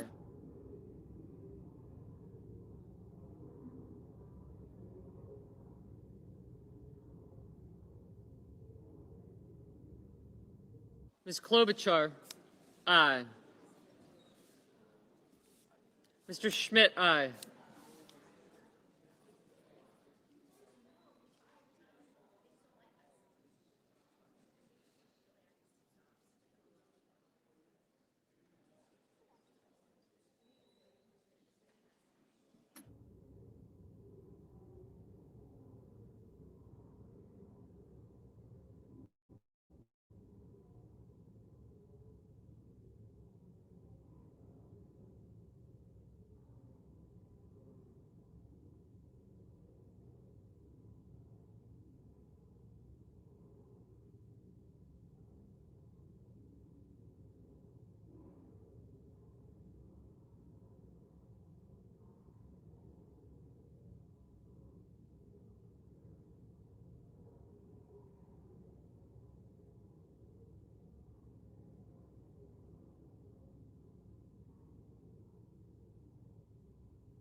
Mr. Tuberville, aye.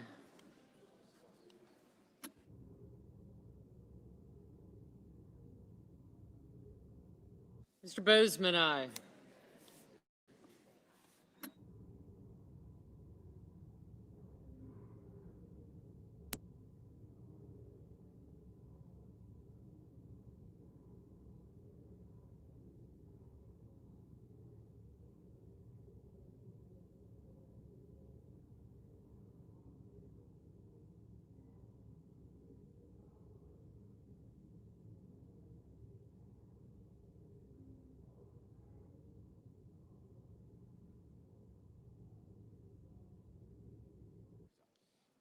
Mr. Haggerty, aye.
Mr. Moran? Aye.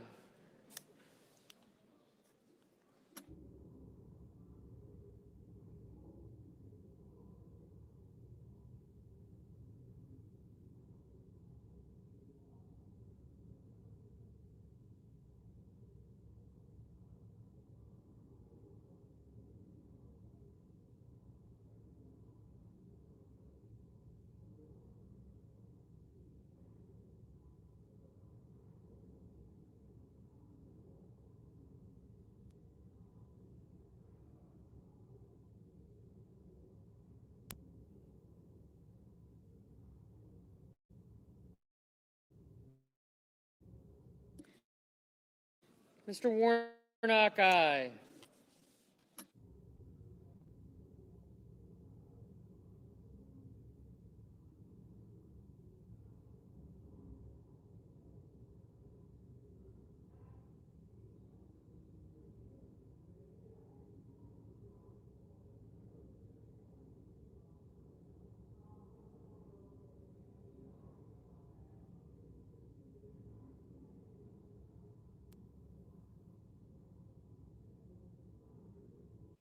Mr. Thune, aye.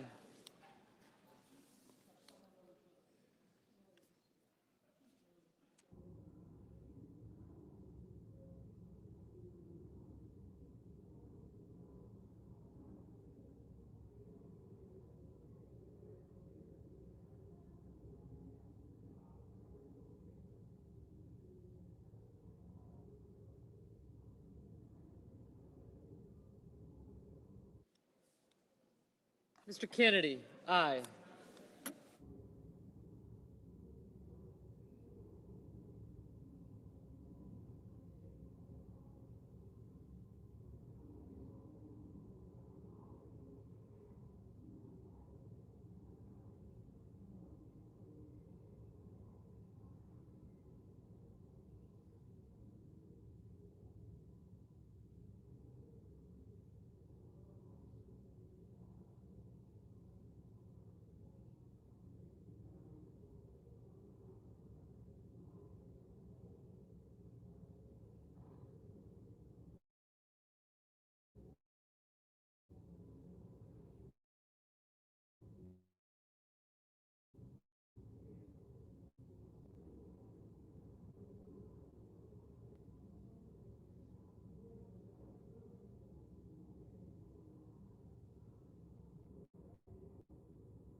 Mr. McCormick, aye.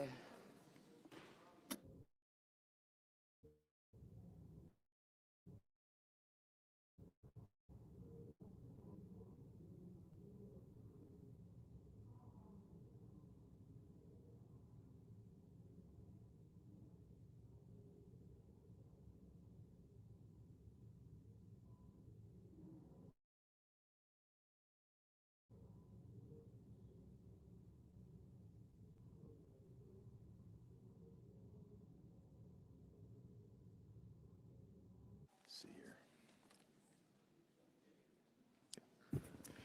On this vote, the yeas are 91, the nays are 6. 3/5 of the senators duly chosen, sworn, having voted in the affirmative, the motion is agreed to.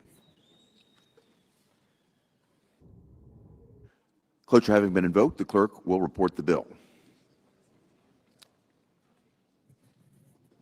Counter number 320, H.R. 6500, an act to extend duty-free treatment provided with respect to imports and so forth and for other purposes.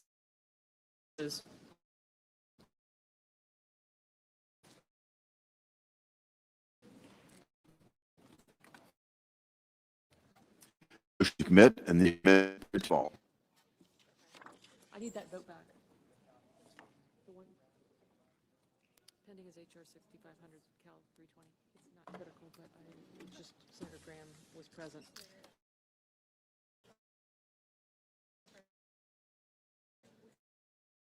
Senator Graham. To clarify, one senator announced present.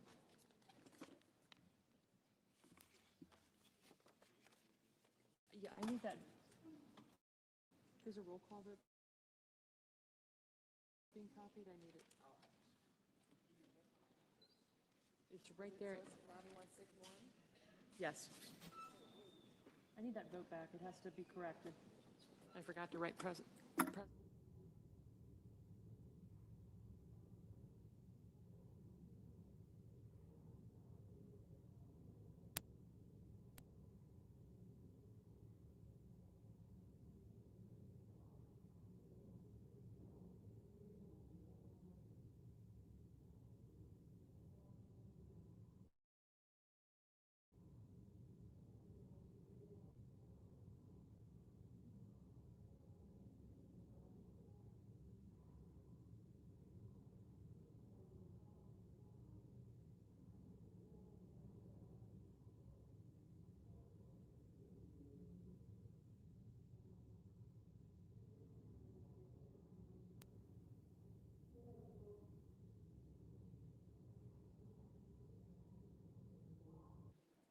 Really? Who was it? To clarify on the previous vote, the yeas are 94, the nays are 6. Sorry, okay. Sorry. To clarify on the previous vote, the yeas are 91, the nays are 6, and one senator announced present.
Mr. President.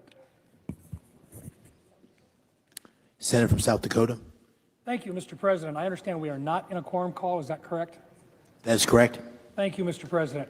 Mr. President, I rise today to express my concerns with the United States Postal Service operations in South Dakota, my home state. Over the past year or so, my team has heard from thousands of South Dakotans expressing their frustrations and, frankly, anger about poor mail delivery in our state. We've heard from veterans who are not getting their medication on time. We've heard from individuals who are having to late because their bills arrive the day they're due. And we've heard from people who simply aren't getting their mail delivered, even though they can see on the Postal Service app that they should be receiving it that day. My team wanted to test it for ourselves. We wanted to see how long it would take to send a piece of first-class mail from our office in Rapid City, South Dakota, to Pierce, South Dakota, the capital of our state, which is about 172 miles driving distance away. That would be from Rapid City to Pierce. Instead of taking a direct route, this letter went from Rapid City west to Denver, and then to Des Moines, Iowa, across Nebraska, and then from Des Moines, Iowa to Fargo, North Dakota, and then back to Pierre. Let me do the math for you. This letter traveled over 1,800 miles across 4 different states just to end up back in South Dakota. As soon as we caught wind of just how bad the mail service had gotten in South Dakota, to have an open discussion with the Postal Service leaders. When it became clear to me that they weren't interested in fixing it, I requested an investigation from the Office of the Inspector General of the Postal Service, which happens to answer to Congress, not to the Postal Service. The OIG accepted our request and began to investigate the issues with mail service in South Dakota. As a part of their investigation, they were on the ground in South Dakota earlier this year.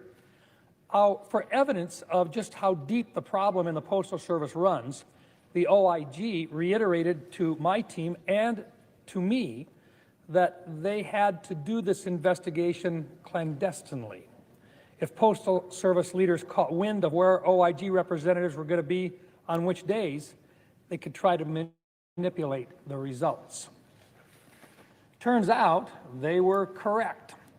As soon as it was announced that the OIG team would be heading to South Dakota, my team heard from local post office employees that they were being asked to hide piles of mail.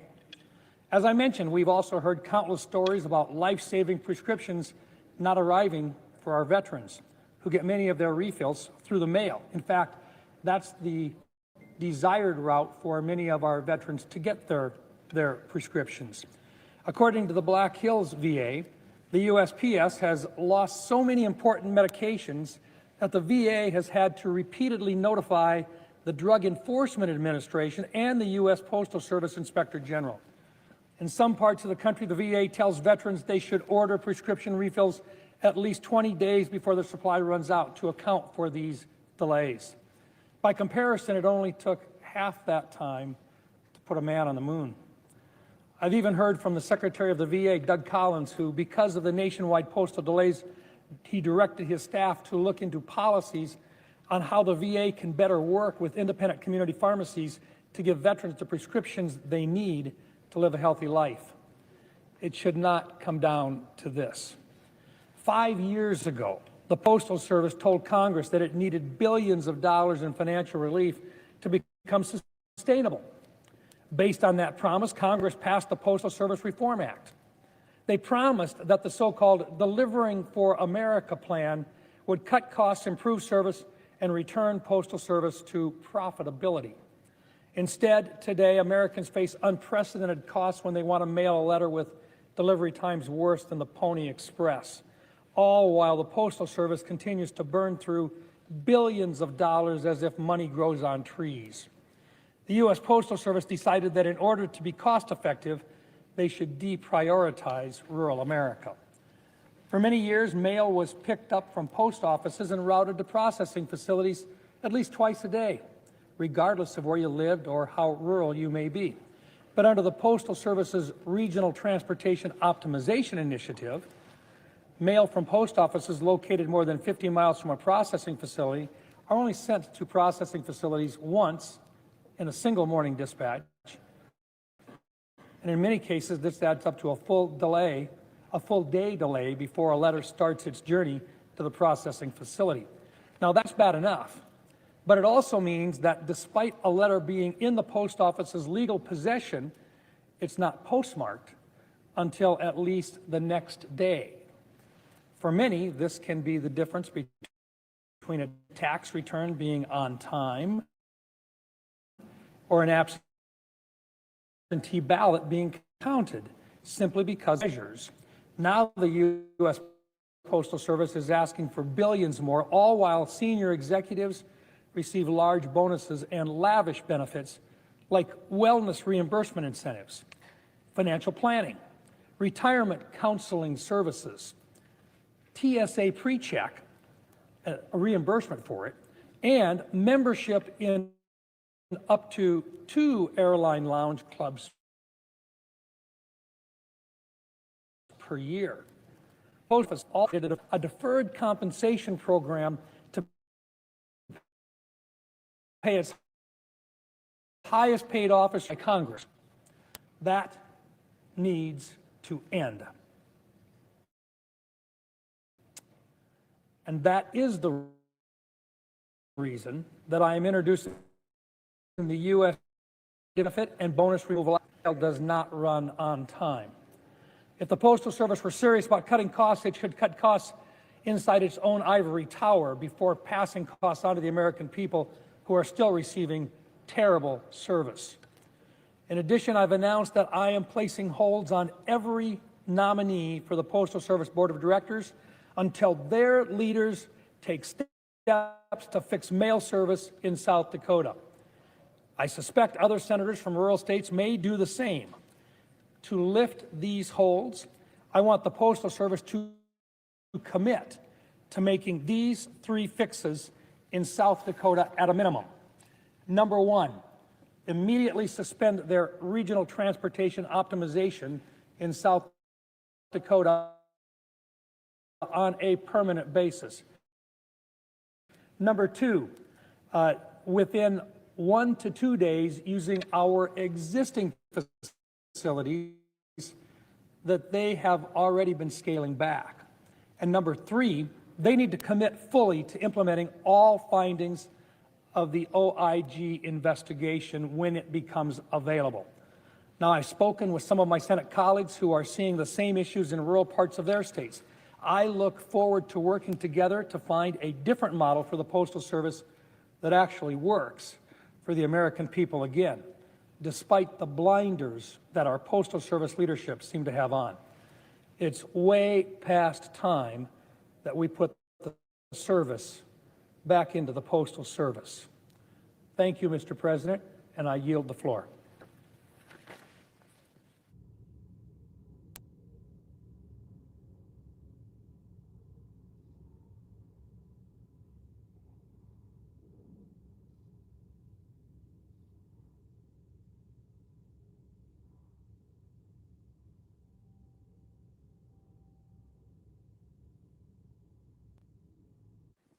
Mr. President.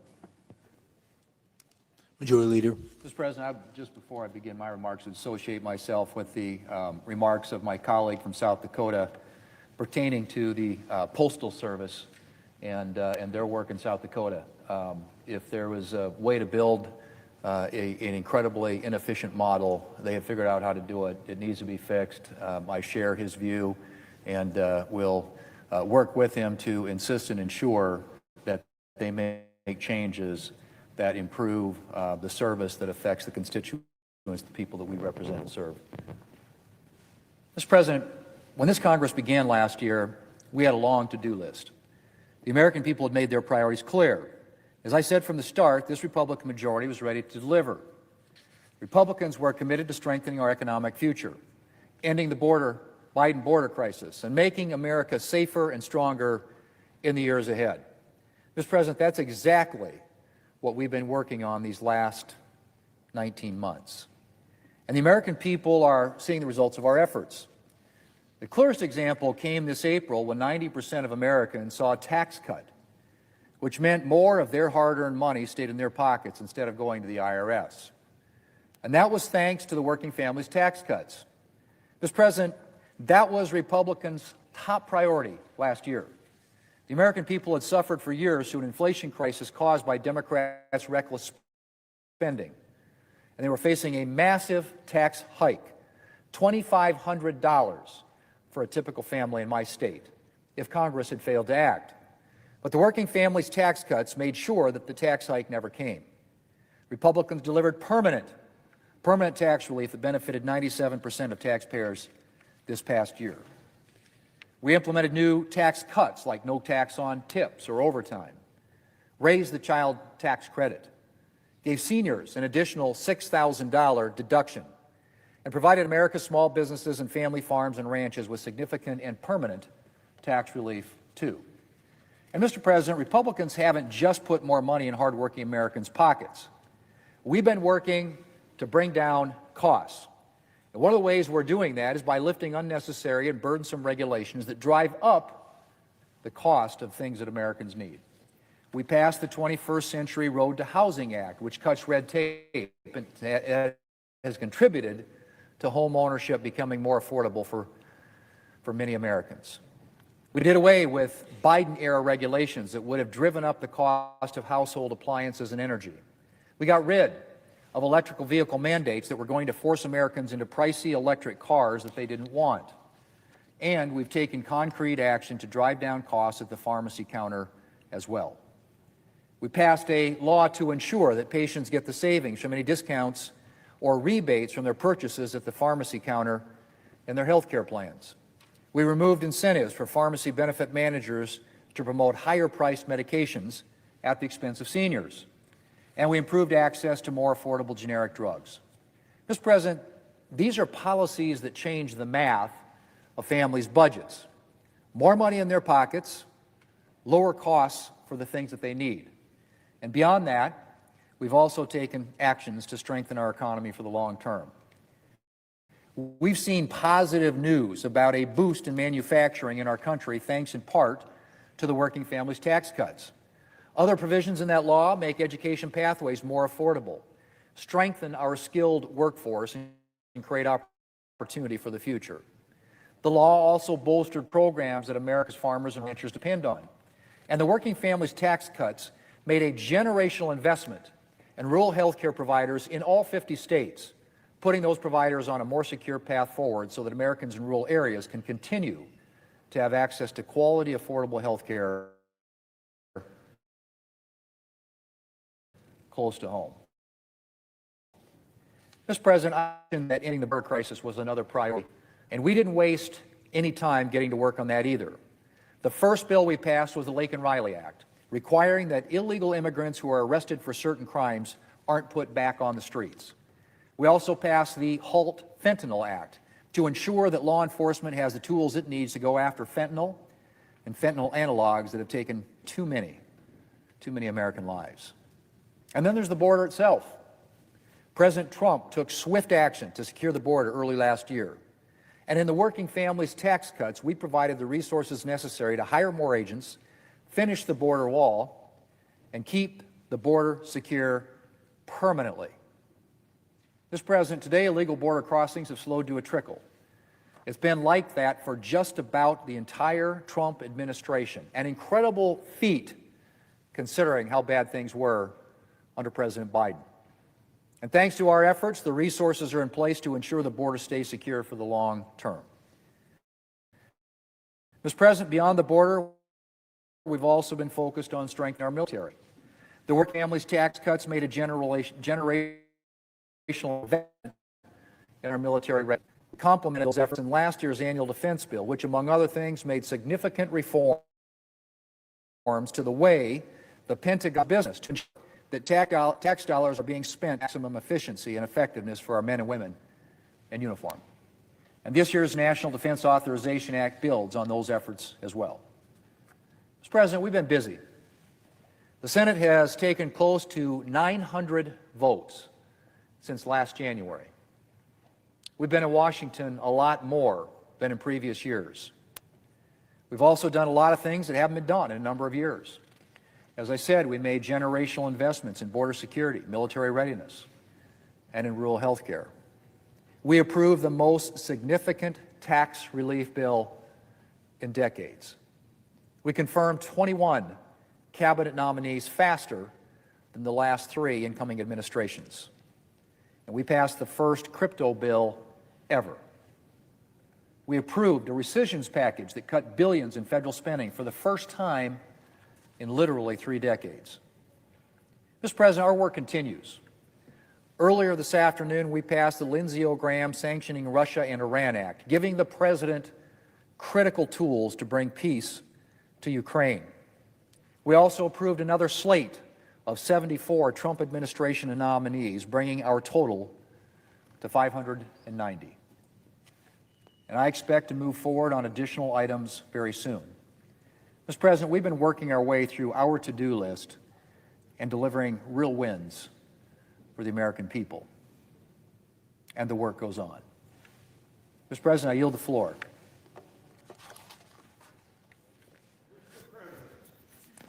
Senator from Iowa. Later today, I hope the Senate will vote to confirm the nomination of Todd Blanche to be Attorney General. I support his nomination, and I urge my colleagues to vote for him. Mr. Blanche is nominated to one of the most important offices in our country, and he has shown that he's up to that task.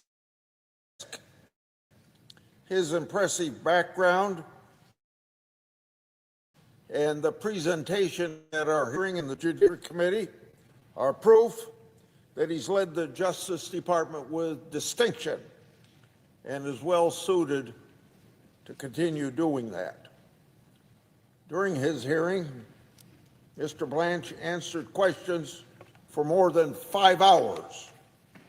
His testimony reinforced what we already knew about his proving record as acting Attorney General and Deputy Attorney General. Mr. Blanche is a tough, fair prosecutor, dedicated to the rule of law, and his leadership instills that same zeal throughout the entire Justice Department. Mr. Blanche began his career clerking for 2 federal judges that were appointed by different political parties of the presidency. He then spent nearly a decade as a federal prosecutor in the Southern District of New York. During that time, Mr. Blanche handled a wide array of criminal matters, including narcotic trafficking and violent crimes. Mr. Blanche eventually entered private practice, where he had a very successful career with many high-profile cases.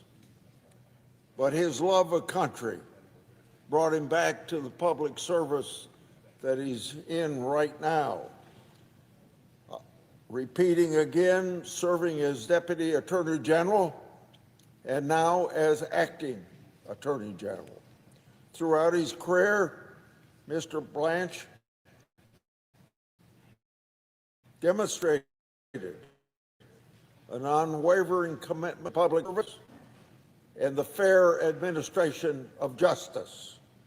At his hearing and many times since, I've detailed the successes of the Justice Department under Mr. Blanche's leadership. Indeed, the statistics prove that Americans are safer with Mr. Blanche at the helm. So let's look at that picture. Under his leadership, fraud enforcement efforts have been ramped up. Arrests of violent crimes and criminals engaged in child exploitation have increased. Terrorist plots have been successfully thwarted. Massive quantities of illegal firearms and harmful drugs, especially like fentanyl, have been seized. So, as a result, the United States has the lowest murder rate since 1900, and crime trends throughout the country have declined. According to the Council of Criminal Justice's 2026 mid-year report, the reported rates for homicides have dropped 51% from its peak 9 years ago. Carjacking dropped, vehicle thefts down 51%. Now, you could go on and on with a whole bunch of other statistics, because according to the report, every single violent crime category and nearly all property crime categories have dropped below pre-pandemic levels. And that didn't happen by accident, Mr. President. It happened, why? Because Mr. Blanche refocused the Justice Department on keeping Americans safe. That's the sort of impact we should want and should expect from the Justice Department and any Attorney General that heads that department. And that is what Mr. Blanche has delivered. We heard about it at Mr. Blanche's hearing. The committee heard a heart-wrenching testimony from an age-old mom, Jennifer Boss. She told us about her daughter's tragic and gruesome death. She explained the importance of Mr. Blanche's focus on keeping Americans safe. Ms. Boss stated, and I quote, "I couldn't save my daughter, but with Todd Blanche as Attorney General, he might save yours, because next time it could be your child. It could be your family.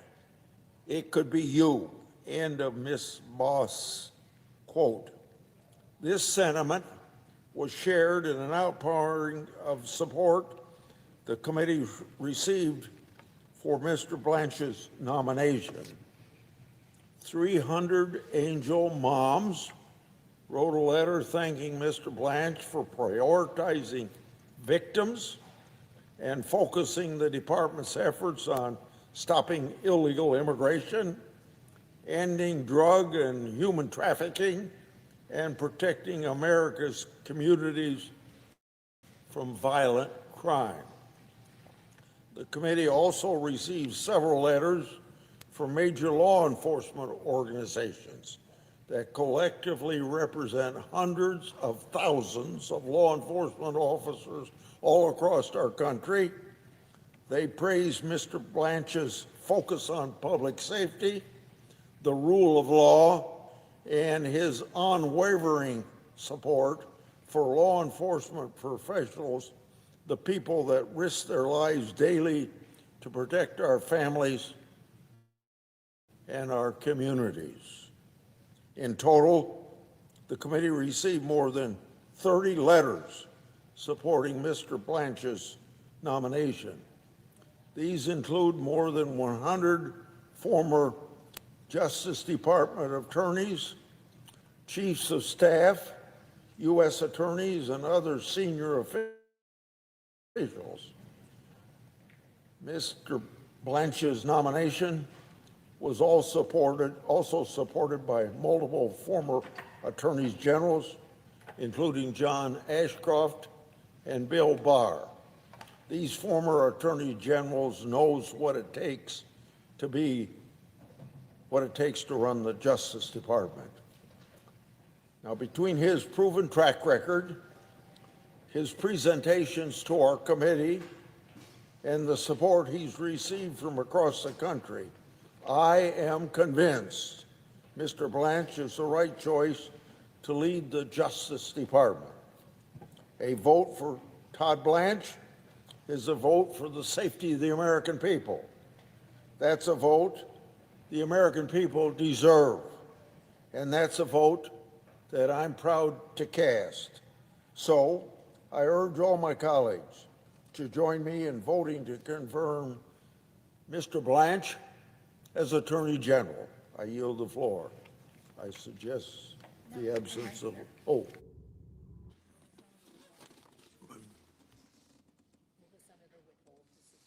Will the senator withhold his suggestion?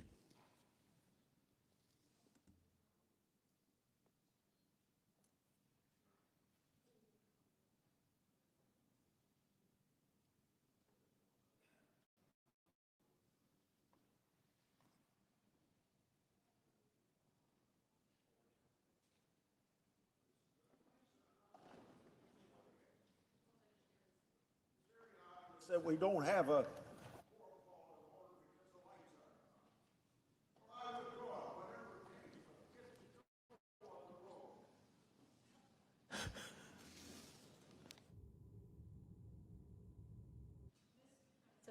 Senator from Tennessee. Thank you, Mr. President. This week, I had the honor of voting for Todd Blanche as he was coming out of Judiciary Committee and advancing that nomination. Having worked with him over the past year or so, I think that there is no one better suited to serve President Trump's mission of enforcing the rule of law and one tier of justice for all Americans. I encourage all of my colleagues to vote to confirm him when this nomination comes to Tennessee. It comes to the floor. When I talk to Tennesseans, they want to make certain that their communities are safe. That is one of the main issues that they talk about, that need for public safety. And Mr. Blanche has played a big role in making that happen as the Deputy Attorney General and then as the acting Attorney General. Since last year, homicides nationwide are down 18%. They are the lowest that they have been since 1900. That is 126 years. Residential burglaries are down 13%, robberies down 17%, carjackings are down 47%. Now, when we talk about these stats in the aggregate, many times it's hard for people to say, well, how does that apply to my community? And let me show you what this is done in Memphis. Working with Director Patel at the FBI, working with President Trump, and working with over 25 other federal agencies, what they have been able to accomplish in Memphis. Now, just 2 years ago, when you looked at the 2024 crime stats, Memphis, Tennessee, was considered the most dangerous city per capita, and it was averaging a murder a day. It was considered to be more dangerous than Colombia, Mexico City, or even Baghdad.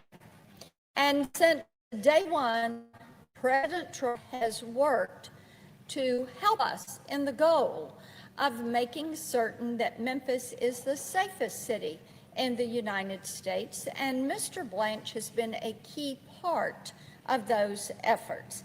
Now, working together, we established the Memphis Safe Task Force, and that was done nearly a year ago. It was put in place in September of last year, and here's what they've been able to do by working together, your local, state, and federal law enforcement.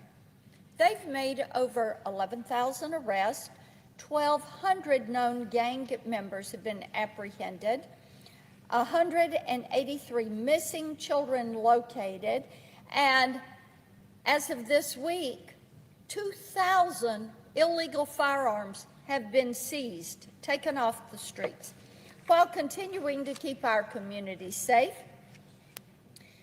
We know that our acting attorney, Blanche, will be focused on rooting out fraud, both in elections and in government programs. The Justice Department has taken enforcement actions in blue states across the country to ensure that only American citizens are voting in American elections.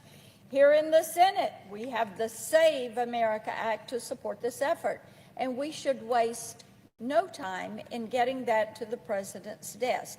We now know that there are more than 270,000 non-citizens on voter rolls across the country. If blue states won't clean them up, Congress must force them to clean up their rolls. In one of his first actions as acting attorney general, Mr. Blanche also created the National Fraud Enforcement Division. This is something the American people wanted to see. They don't. The department was investigating 8,000 fraud cases, representing more than $1 trillion in stolen taxpayer funds. That is an astounding number. $1 trillion in stolen, misspent taxpayer funds. To the American people, this is just common sense. You investigate fraud, you lock up criminals, you secure our elections. But our colleagues on the other side of the aisle oppose all of this. Earlier this year, they forced a 75-day shutdown of the Department of Homeland Security to block funding to federal law enforcement. They have called and have slandered our officers as secrets, slave patrol, and Nazis. Instead of working with administration to secure our elections, they are practically encouraging voter fraud. 14 states, overwhelmingly blue, do not require any ID whatsoever to vote. Think about that. No ID. No ID to go to the polls and show that you are who you say you are and that you are allowed to cast that ballot. Now, many more refuse to work with DHS to compare their voter rolls with the SAVE database, which verifies a person's immigration status. Out of our states, 26 will use the DHS SAVE database to verify their voter rolls. You've got 24 that don't. So think about that and what that does to open the door for fraud. At the same time, they have opened the floodgates to fraud in government programs. California and Governor Newsom. Well, government spending in California has surged from $209 billion a year to $350 billion a year. The state auditor has repeatedly flagged that billions of these expenditures are questionable payments. Yet, what do the state Democrats do? They do nothing. Now think about this. This is a Democrat state, a very blue state, with a governor who is very much from the left wing of that party. He has a state auditor, part of his administration, who is flagging questionable payments, and they don't do anything about it. And the whole time, this is taxpayer money. It is not government money. It is the taxpayer money that is being sent to the government so that the government will be a good steward of that money and use that money for programs that are going to benefit the constituents, the citizens, the taxpayers. But instead, they are letting it go out the door to fraudsters. Minnesota, Governor Tim Walz allowed billions of dollars to be stolen through Medicaid fraud. In New York, Chinese criminal groups have stolen millions more through fraudulent Medicaid billings. See, we know this is happening. Auditors have found it. It has been pointed out to these state officials, and they won't do anything about it. So, as a taxpayer, if you're in California, New York, Minnesota, what does this tell you? It tells you that your elected officials do not give a rip and flip about you and your hard-earned money that is going in to these coffers, and then what are they doing? They are wasting it away. Now, our national debt is approaching $40 trillion, unbelievable.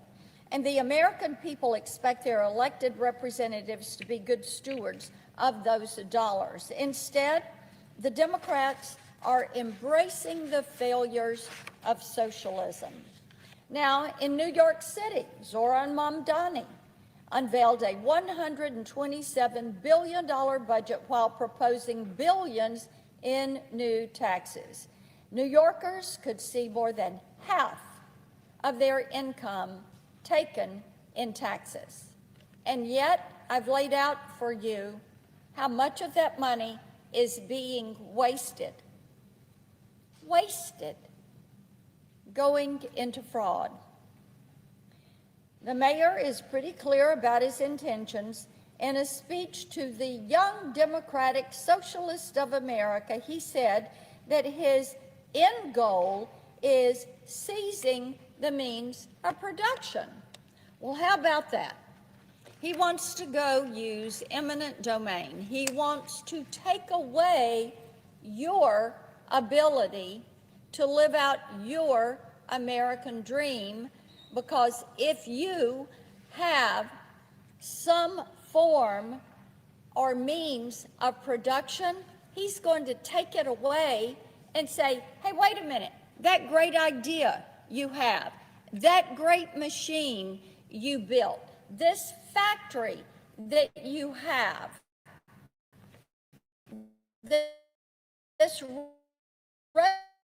restaurant that you own, it is no yours, it is government's.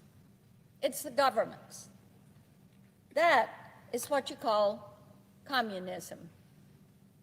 It's not yours. You don't own it. It's the government's. And then the government is going to turn around and tell you what you have to do in order to times that benefit, and not you. You're the cog in the wheel. You owe it all to them. Just this week, there's a Democrat candidate in Michigan, and he said, how I define my politics is a redistribution of resources. Well, how about that? Socialism, communism, taking from those who are producing and giving to those that refuse to produce, because we've all got to be the same. And that's the way the Democrat socialists view it. If you're working hard, take it away from you and give it to people that are going to go sit on their rear and do nothing. That's what they believe. They're proud of it. They think that's a great thing. It's astounding. Mr. President, it was so telling last year when the House voted on a resolution denouncing socialism in all its forms and opposing the implementation of socialist policies in the United States. Well, guess what? One would think if you're a member of the U.S. House and you have taken an oath to protect and defend our Constitution, that you would say, you better believe I'm against socialism. You better believe that I'm going to support our citizens. But you know what, Mr. President? There were 98 Democrats, 98, that voted against that. So it leaves you to ask, how in the world could this happen? That final vote tally, 98 jumped the shark and voted against that. You had 2 that voted present and 27 that took a walk and didn't vote at all. Are they so afraid of the far left wing of their party that they can't go exercise their responsibility to cast a vote? Astounding. You know, that's what you've got to look at with today's Democrat Party. They are more comfortable standing up for socialist, communist ideas, touting those, caving to the left wing, caving to the leftist media, going for likes and thumbs up and repost on social media, following the crowd and not being a leader. It's just amazing to me. And as I've talked with Tennesseans, and I had a lady in Tennessee sum it up pretty well. She is somebody who has been a Democrat. But no, she doesn't identify with them anymore. She considers them to be pro-crime, pro-fraud, and pro-socialism. Now, Mr. President, how's that for a bumper sticker? That is what the Democrat Party is supporting right now. They are pro-crime, they are pro-fraud, and they are pro-socialism. Now, the good thing is Americans are rejecting this agenda, and what we've seen since 2020 on net, more than 3.6 million people have fled these big, deep blue states of New York, California, Illinois, New Jersey, and Massachusetts. You have to say why. And as you talk with many of these people, many have come to Tennessee. They consider themselves to be refugees. They got out because they just don't want to live that way, being governed by people who are so far left that they are pro-crime, pro-fraud, pro-socialism, pro-communism, and being in areas that are cheering on those policies. So I would encourage people to think through what is happening. I would encourage them to stand with the rule of law, and I would encourage all of my colleagues to vote aye for Todd Blanche as we vote to confirm him as the nation's attorney who understands the importance of the rule of law, enforcing the rule of law, and abiding by equal justice for all. I yield the floor and note the absence of a quorum. Clerk will call the roll. Ms. Alster-Brooks.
Mr. President.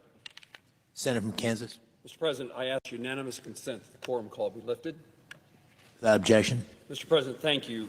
Today, this afternoon, the Senate took a really important step to strengthen our national security and pay a final tribute to our colleague, Lindsey Graham, the senator from South Carolina.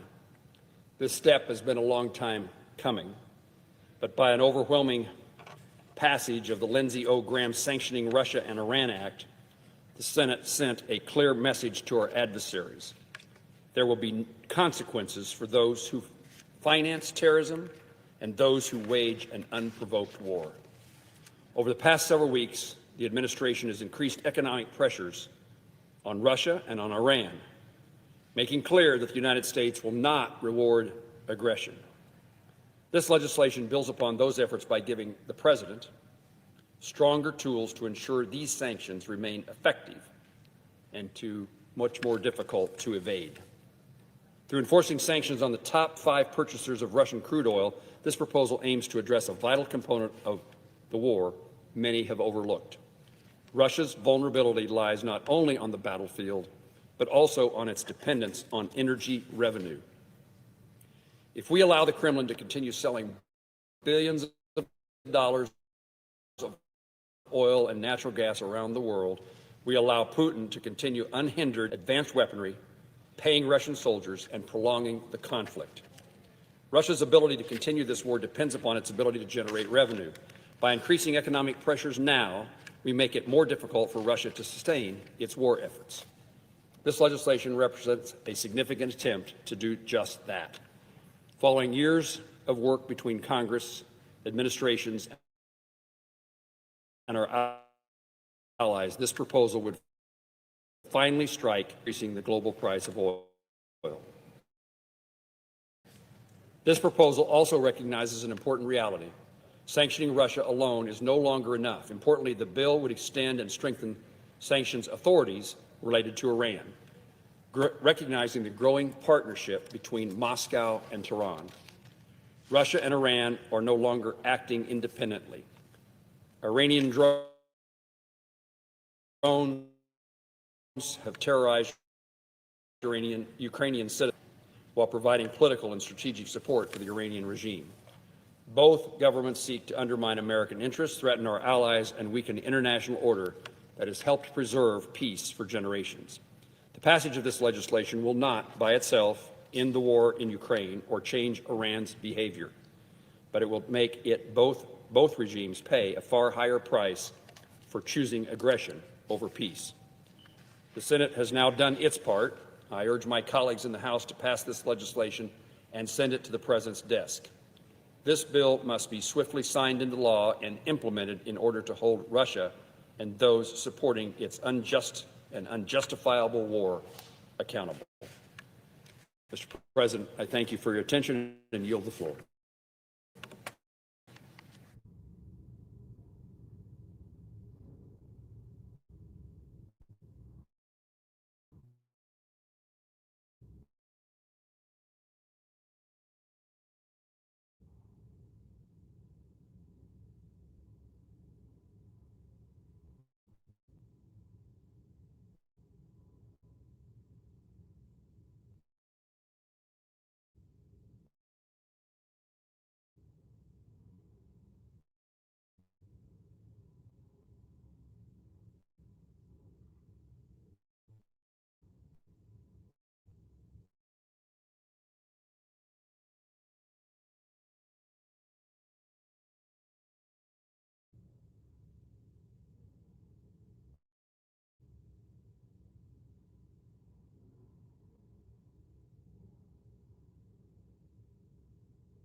Senator from Florida. Thank you, Mr. President. I rise today to urge this esteemed body into action. I know that we are on the verge of a planned long state work period, and many of my colleagues are looking forward to being back in our home to meet with our constituents. But here's the thing. I know many of us agree our business is far from done. The work the American people entrusted to us is not concluded. We have not done what we needed to do. We cannot leave Washington until we act upon the most vital aspect of protecting our democracy, and that is securing our elections so that we remain a government of Americans, free Americans, by Americans, for Americans. And I'm here today to make sure that happens. Our great American experiment hinges on the sanctity and integrity of our elections. And it is our responsibility, every single one of us, no matter what side of the aisle we sit on, to protect the United States of America and everything that it was built on. And to do that, we have to ensure that only Americans and legitimate voters participate in American elections. Over 250 years ago, this nation began as a bold experiment in self-representative government. And we are still guided by those enduring words that followed, "We the people." And while the challenges we face today may seem more modern, certainly more complex, and more immediate than those confronting the founders, the principles they laid out remain steadfast, guarantees to our people. We the people agreed we would live among one another, create, enforce, and uphold our laws. And to do that, we created a strong republic that depended on we the people being engaged in our elections to select our representatives, the representatives of the people, to serve our interests. As Save America integrity efforts are grounded in a simple, common sense, indeed foundational principle that only American citizens show in elections. I really am dumbfounded that I still have to come to the floor and have this debate with anybody in this chamber. I'm one of the newest senators. I just got to Washington last year on behalf of the great free state of Florida. And I fought like heck to protect that state during challenges this nation had never faced before, and we did it. We're now one of the most successful states, with one of the states with the most secure elections. And you better be darn sure I'm going to do that here as a United States Senator on behalf of all Americans. It shouldn't be controversial. It is not complicated. It is a basic safeguard of our republic that ensures our government remains truly of, by, and for the American people. And from the beginning, the founders understood the importance of fiercely protecting our elections. Framers like Alexander Hamilton knew that our laws and our systems should reflect the will of the American people and no one else. And so Americans must be able to trust that their elections are not corrupted or skewed or nullified by non-citizens voting or ineligible persons voting. Questions about election integrity are not new. They were regulated by the founders themselves. And one member expressed concern that states may make false returns. States today give licenses to those here illegally and then register them to vote. A lot of that paperwork happens at the same time. It's the responsibility of Congress to uphold the election integrity of this country. It's our responsibility to do that on behalf of our constituents back home. In fact, I think it's the responsibility of this chamber to put it up for a vote so they can see who is standing up for them back home. That is the only way we can ensure the people have confidence in this system and the legitimacy of our results of elections. And this is about more than one bill. Look at any of the election integrity measures that are coming up. I'm proud to have been an original sponsor of the Save America Act.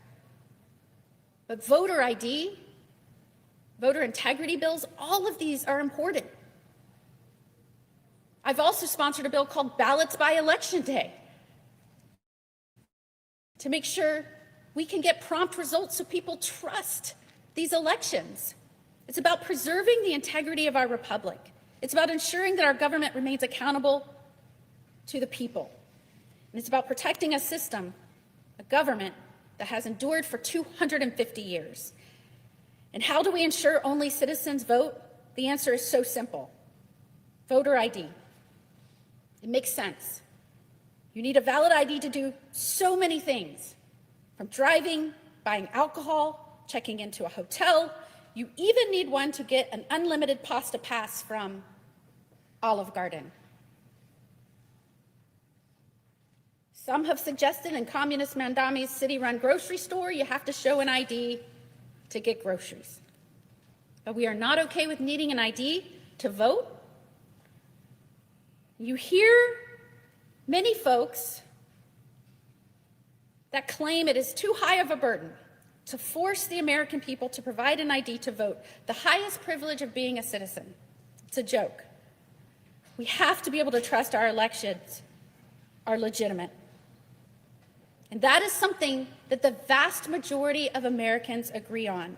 And the people have been clear. It does not matter which party they're registered with. The majority in every party agree we should have to show ID for elections. According to the Pew Research Center, 83% of Americans support voter ID laws. 83%. The very groups that Democrats claim would be harmed by this measure support voter ID. It's not a fringe idea. It's broadly supported, common sense safeguard. It's also important to remember we have just seen the headlines out of New Jersey where thousands of non-citizens were registered to vote through the state's motor vehicle system. It's further proof why the Save America Act is needed. Under no circumstances should that have been able to occur. Trust in our government is already near record low. Pew Research reports only 17% of Americans now say that they trust Washington to do what is right, just about always or most of the time. If we leave without passing or voting on voter integrity, it will prove them right. When trust erodes, our entire system, our republic is weakened. Because once confidence in our elections is lost, it will be incredibly difficult to restore. The Save America Act helps reinforce trust in our elections. It also stands for preserving the integrity of our republic, protecting this system that so many sacrificed to protect over the 250 years of the United States of America. Benjamin Franklin famously replied to a bystander after the Constitutional Convention that we have a republic if we can keep it. And I'm here today, Mr. President, to say we must keep it. And it is all of our responsibility to stand up and fight to keep it. Washington, just sit here, listen to people debate. And I need my colleagues to join me in being committed to pushing through and getting a vote and taking an action on securing our elections.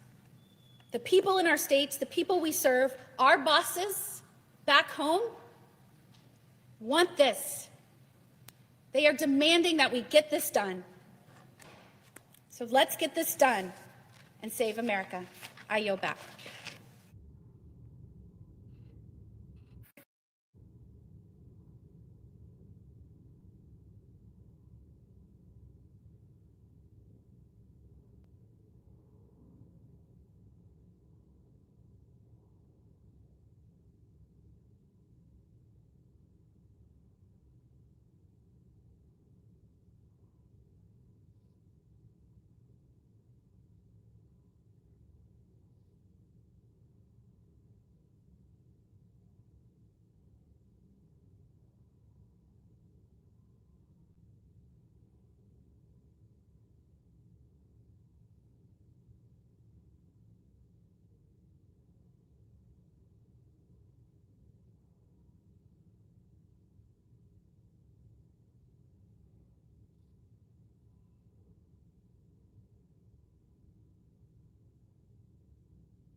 Mr. President.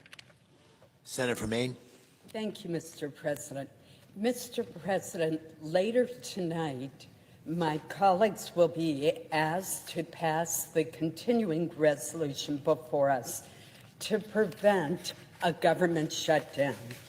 As chair of the Senate Appropriations Committee, I worked with colleagues on both sides of the aisle to craft this stopgap funding measure. The continuing resolution that we produced is bipartisan and is supported by the administration. Mr. President, after 3 unnecessary lapses in funding during the fiscal year 2026 cycle, putting the possibility of yet another harmful shutdown off the table should be a priority for each and every one of us. This continuing resolution is straightforward. It continues current government funding levels until December 11th, with limited anomalies aimed at avoiding disruptions in crucial government activities and programs.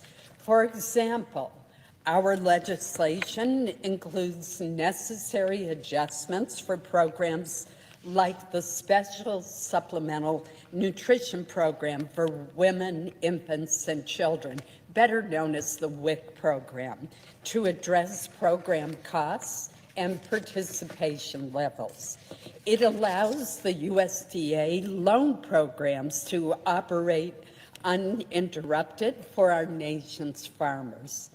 It gives the Department of Housing and Urban Development the resources it needs to maintain housing. How absolutely critical that is. This continuing resolution also prevent construction delays for several classes of UNA for handle and plan for national security events. The resolution allows the administration immediate access to the full funding amounts for FEMA's Disaster Relief Fund and for the Forest Service and Department of Interior's wildfire suppression efforts. We've only to look at the news to know just how critical those efforts and programs are. Mr. President, this bipartisan agreement also prevents the Office of Management and Budget from implementing a proposed rule regarding federal financial assistance from taking effect for the coming months. I advocated for significant changes in the proposed rule in a July 6th letter to the agency, citing its potential to politicize the grant-making process and harm small rural communities, our university colleges and nonprofit laboratories, our hospitals, our families, and biomedical research in general. There have been nearly 500,000 comments on this proposed rule, the vast majority of them against that are proposed. Mr. President, I don't think in my time that I've been privileged to serve the Senate, ever seen a rule, a proposal that meant CR also gives Congress the time that it needs to continue our, Mr. President, last cycle, we were successful in getting 11 out of the 12 bills passed and signed into law. I hope we can do that this time as well. And the additional time that the continuing resolution will give us should help bring that about. It is so important that Congress not abrogate its power of the purse, our constitutional responsibility. Senate passage of this continuing resolution would be a major step toward averting a damaging shutdown that could harm vital programs and throw the lives of federal workers into disarray.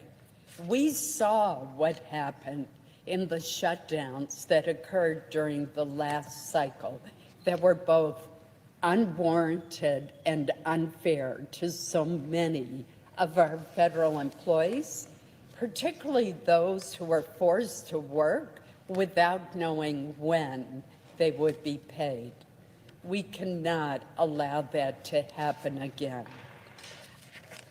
I very much appreciate the overwhelming bipartisan vote earlier today of 91-6, with one person voting present, to move forward with this legislation.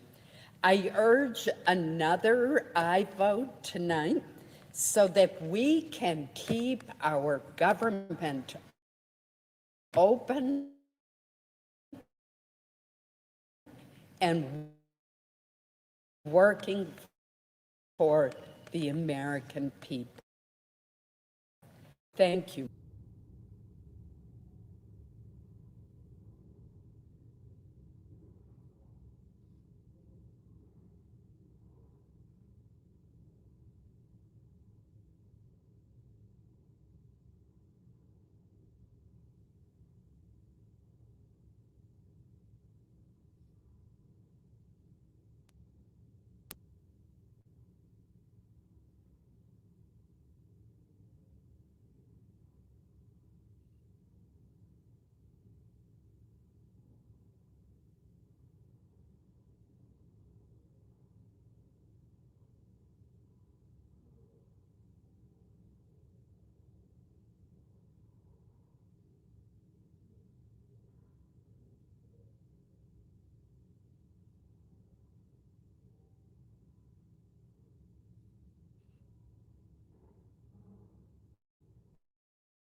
Senator from Iowa. Mr. President, taxpayers deserve to know how the money they send to Washington is being spent. For 20 years now, the Federal Funding Accountability and Transparency Act has required unclassified government spending to be put online in a searchable public website, usaspending.gov. This allows taxpayers to review the receipts for themselves.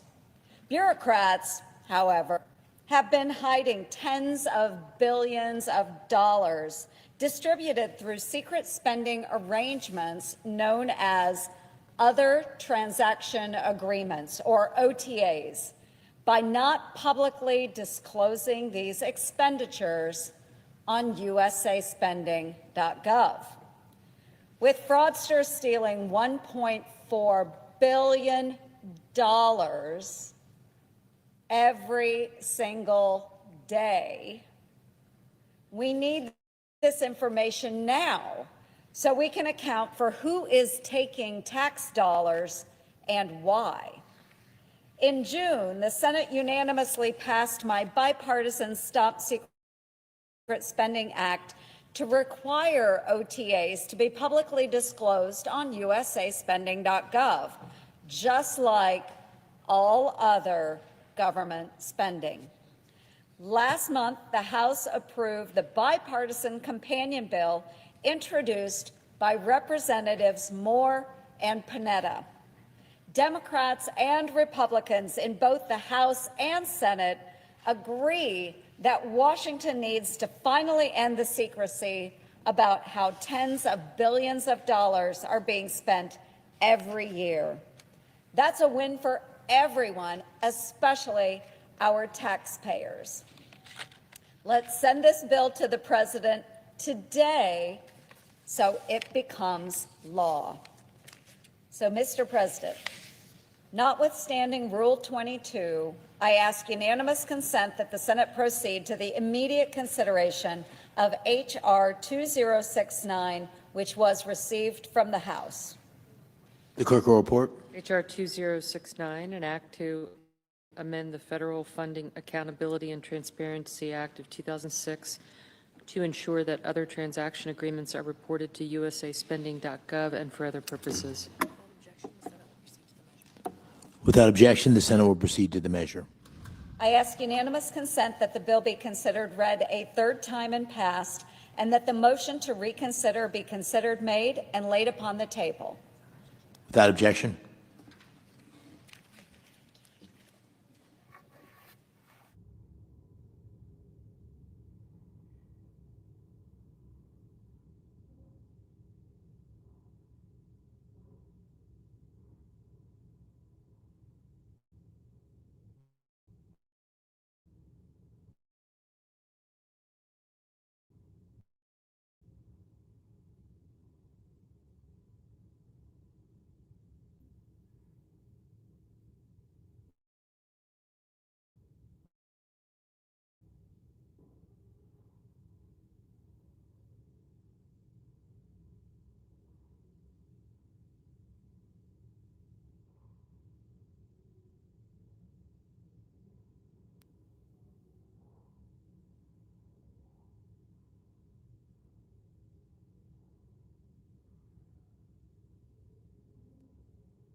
Senator from Oregon. Thank you, Mr. President. Notwithstanding Rule 22, I ask unanimous consent that the Finance Committee be discharged from further consideration of H.R. 5366 and the Senate proceed to its immediate consideration.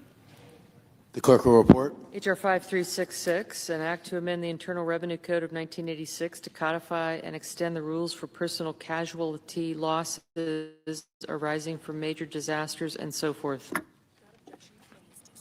Without objection, the committee is discharged, and the Senate will proceed to the measure. President, I ask unanimous consent that the bill be considered read a third time and passed, and that the motions to reconsider be considered made and laid upon the table. Without objection.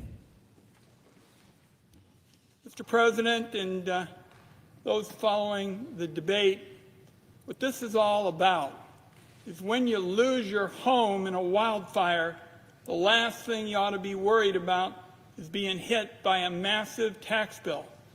The bipartisan disaster relief bill that we just passed would give Oregonians and Westerners affected by these blazes some real peace of mind. It would lift a massive tax burden and deliver financial relief to each American impacted by a federally designated natural disaster. It's going to get rid of totally unfair taxes on settlement payments and ensure disaster victims can deduct losses after disasters.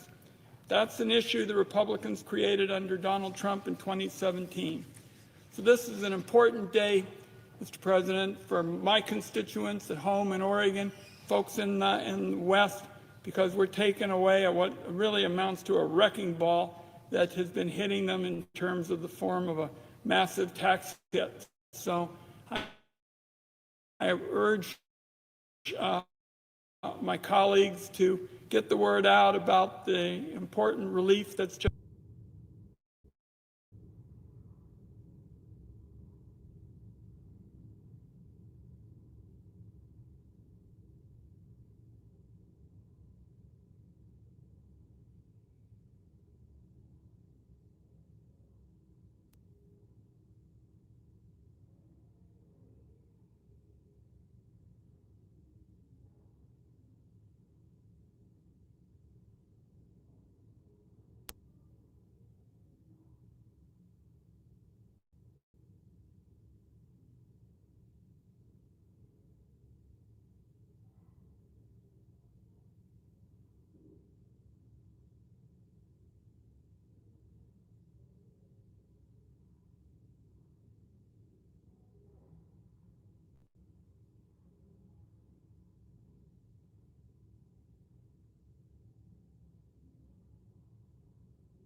Enjoy more of our videos on the Community Advocate Network channel, and don't forget to like, share, and subscribe.